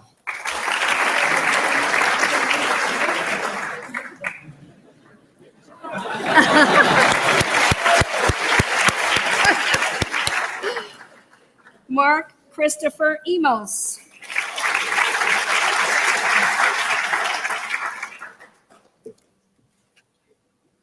Ifioma Izioki.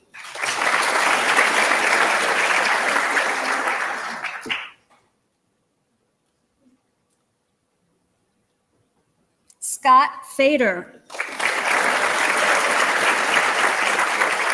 Michael Ferrigno.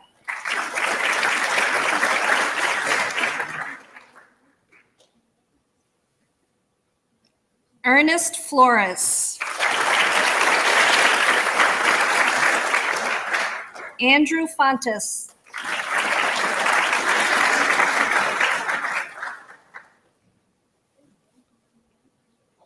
Sarah Geller. Melanie Gao.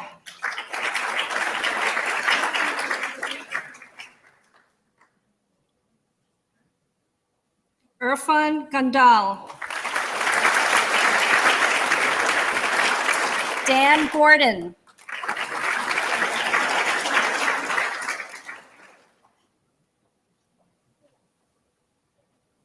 Danielle Gordon. Shlomo Greenberg.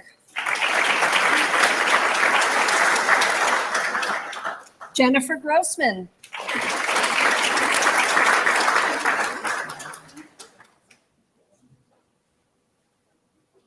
Nicole Guerrero. William Harris.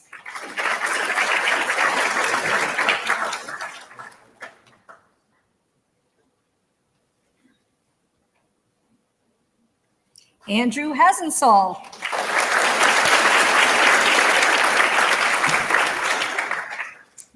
David Havlicek.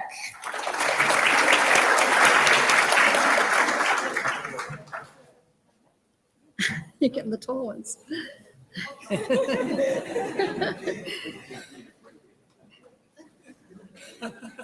Rosalind Hessa. Samantha Haynes.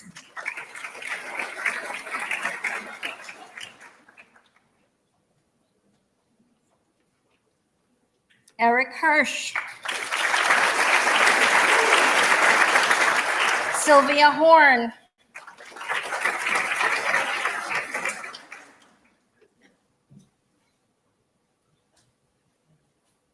Haley Huddleston. Sophie Jerez.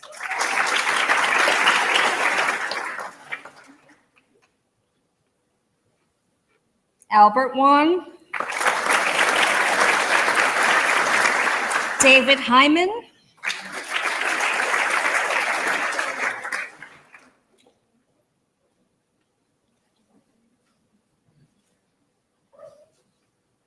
Letty Heisa. Natasha Jackson.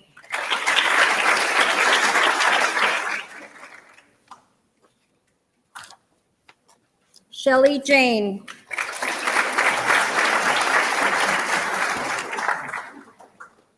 Amy Johnson.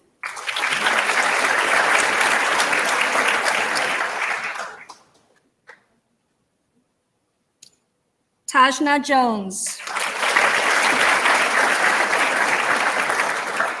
Mathu Joshi.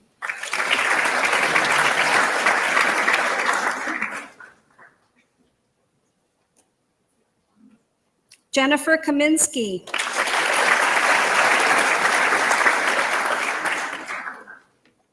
Mert Kacelli.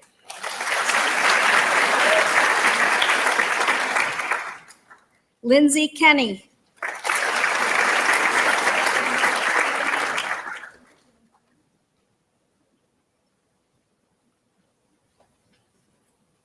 Christopher Kiang. James Kim.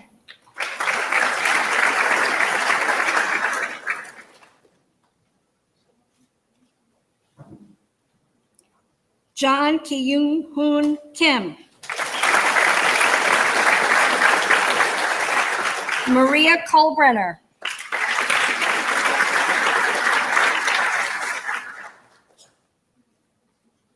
Eric Kramer.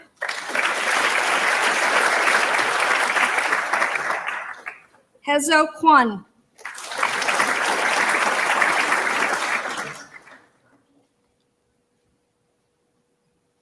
Joshua Lovion.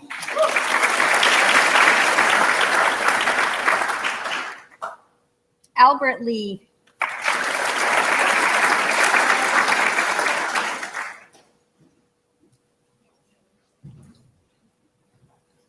Gloria Lee. Catherine Lee.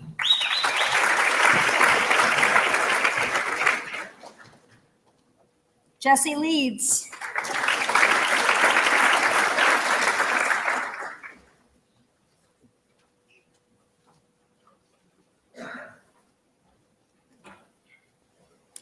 Ajani Lahambrasha.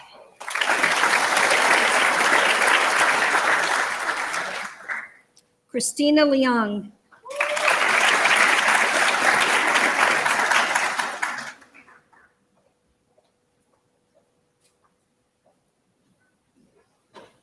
Amelia Levy.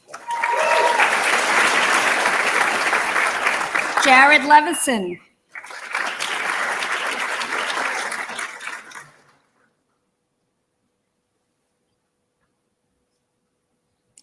Bowie Lee. Jajan Lee.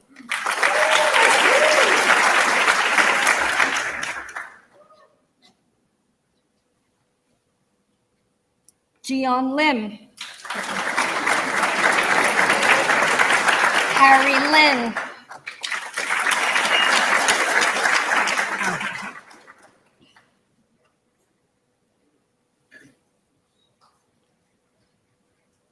Jen Xiang Lin.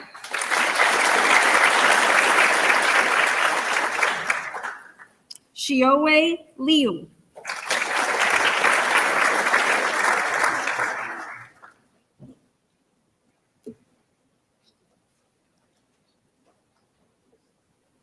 Connie Liu.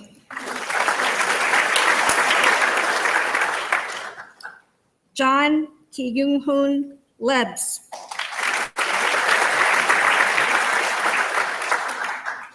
Michelle Liu.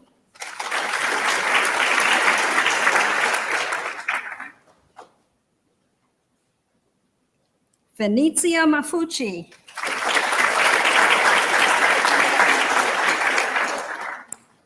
Natasha Masub.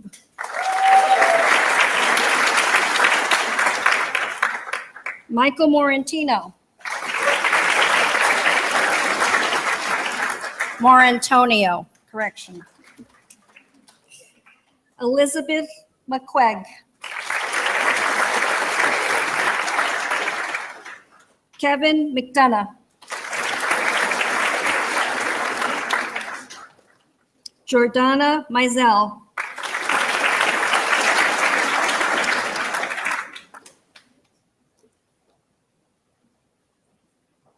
Kyle Michelson. George Moe.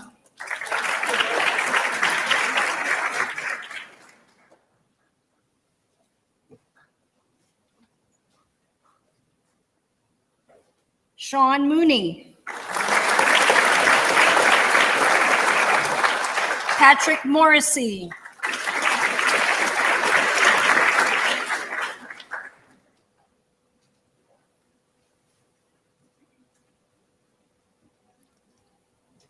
Amrita Mukherjee.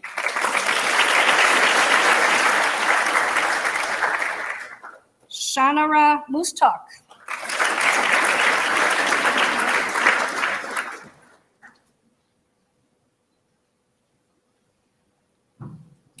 Jaffer Naqvi. Anik Nath.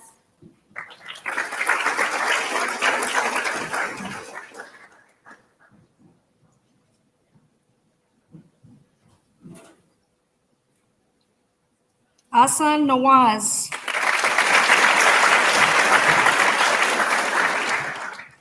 Adithya Nikhalani.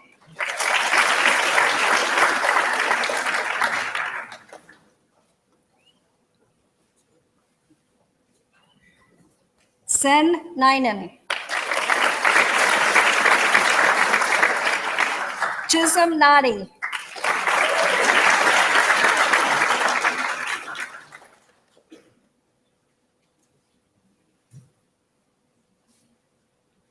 Mingyu No. Ryan Norris. Francisco Woke. Jin Kyun Oh.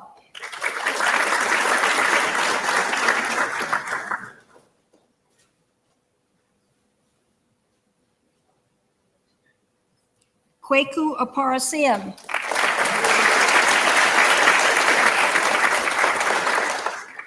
Tamasha Prasad.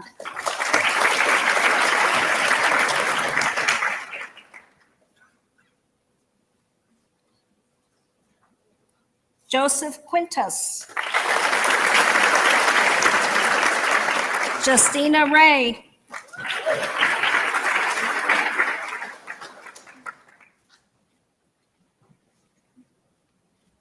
Samuel Reisman. Adam Rafat.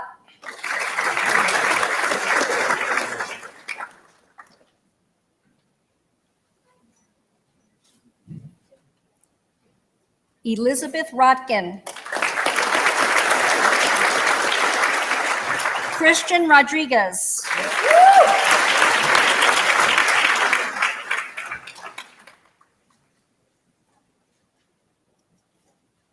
David Rotblatt.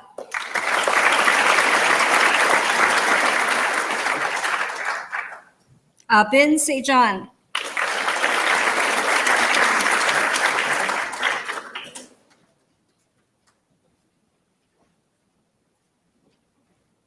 Nicholas Santanillo.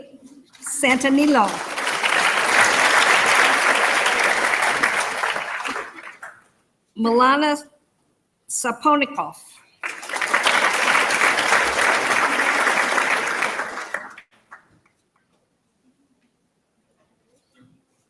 Christian Scatini.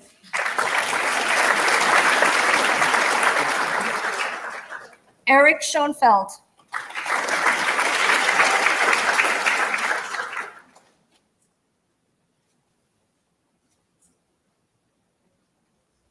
Alex Selevsnev.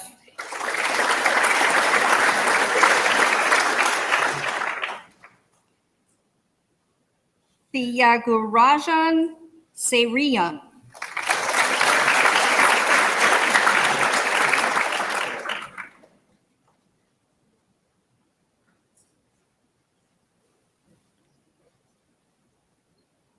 Tanmai Shah. Vivian Shen.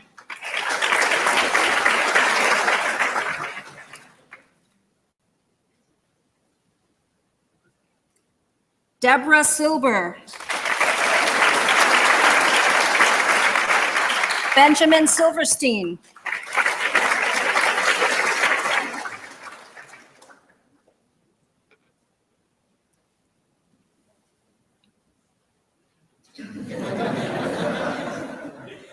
Vincent Sinatra.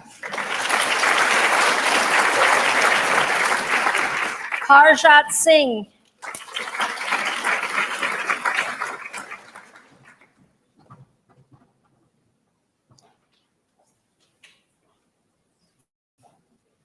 Jonathan Smerling.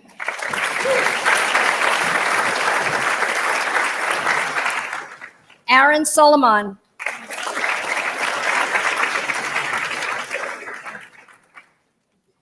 Martha Solomon.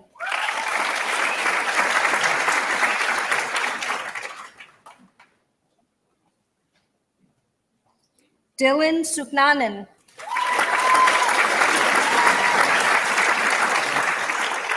Raisa Sumar.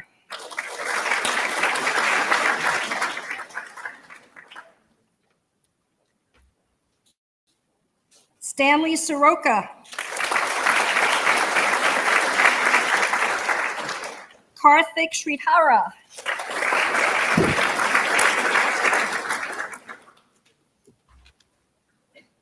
Brian Starkman.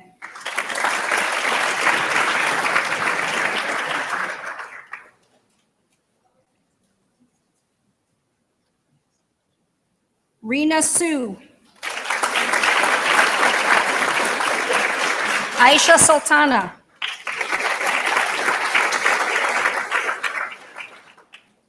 Diana Semester.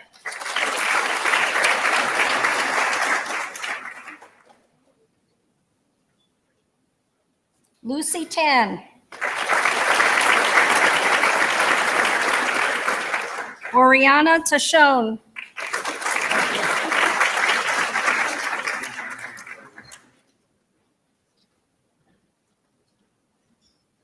Christopher Tenorio.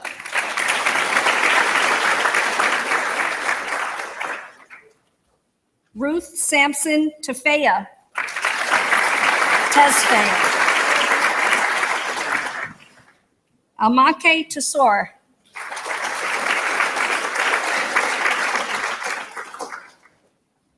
Barrett Torrey.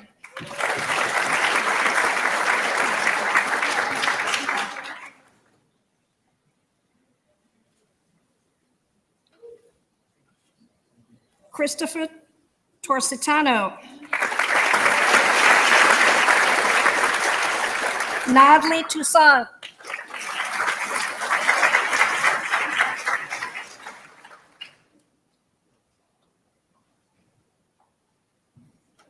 Akash Verma.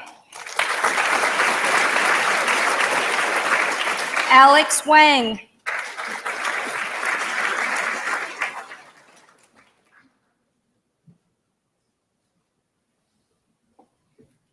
Justin Wang.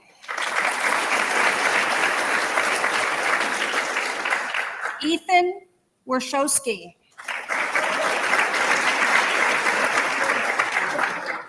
Stanley Wang.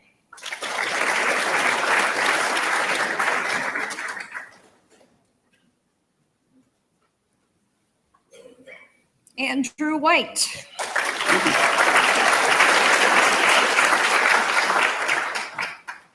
Joshua Wybecan.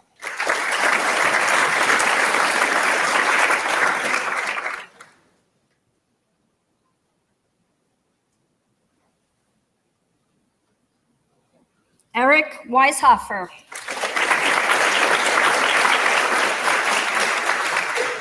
Margaret Wallaber.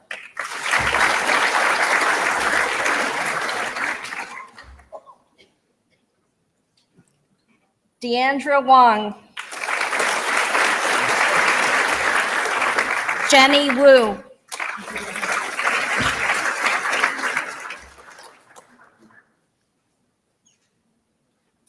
Zihan Wu. Jin Xiao.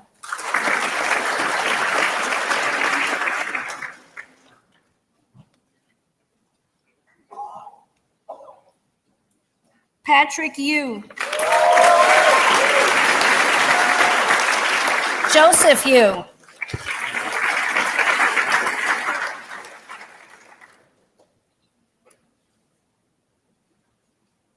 Richard Yu.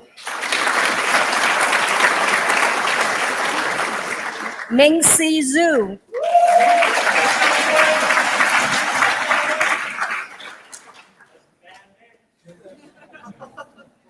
Claudia Smijuski.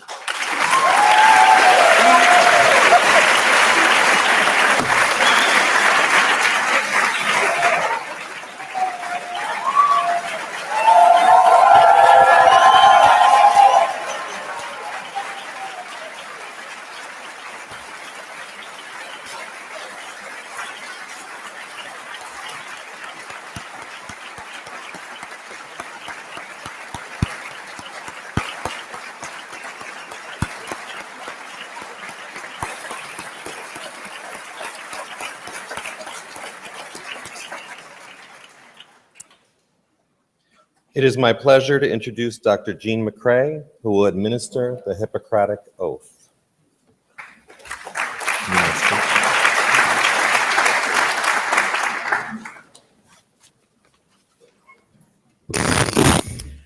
Will the members of the class of 2020 please rise?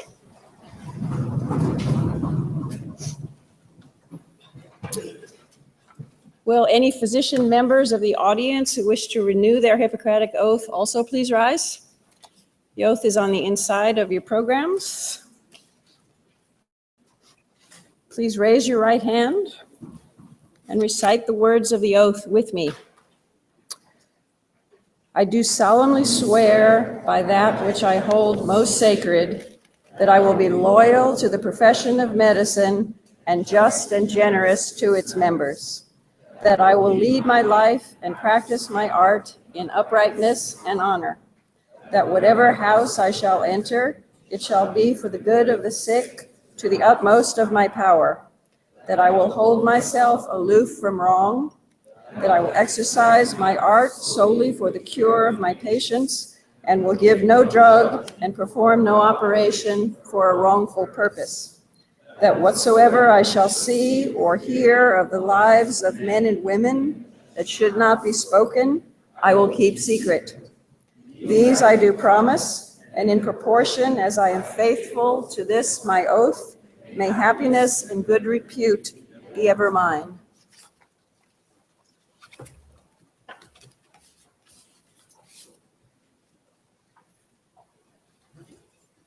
You can be seated. Ladies and gentlemen, once again, the class of 2020.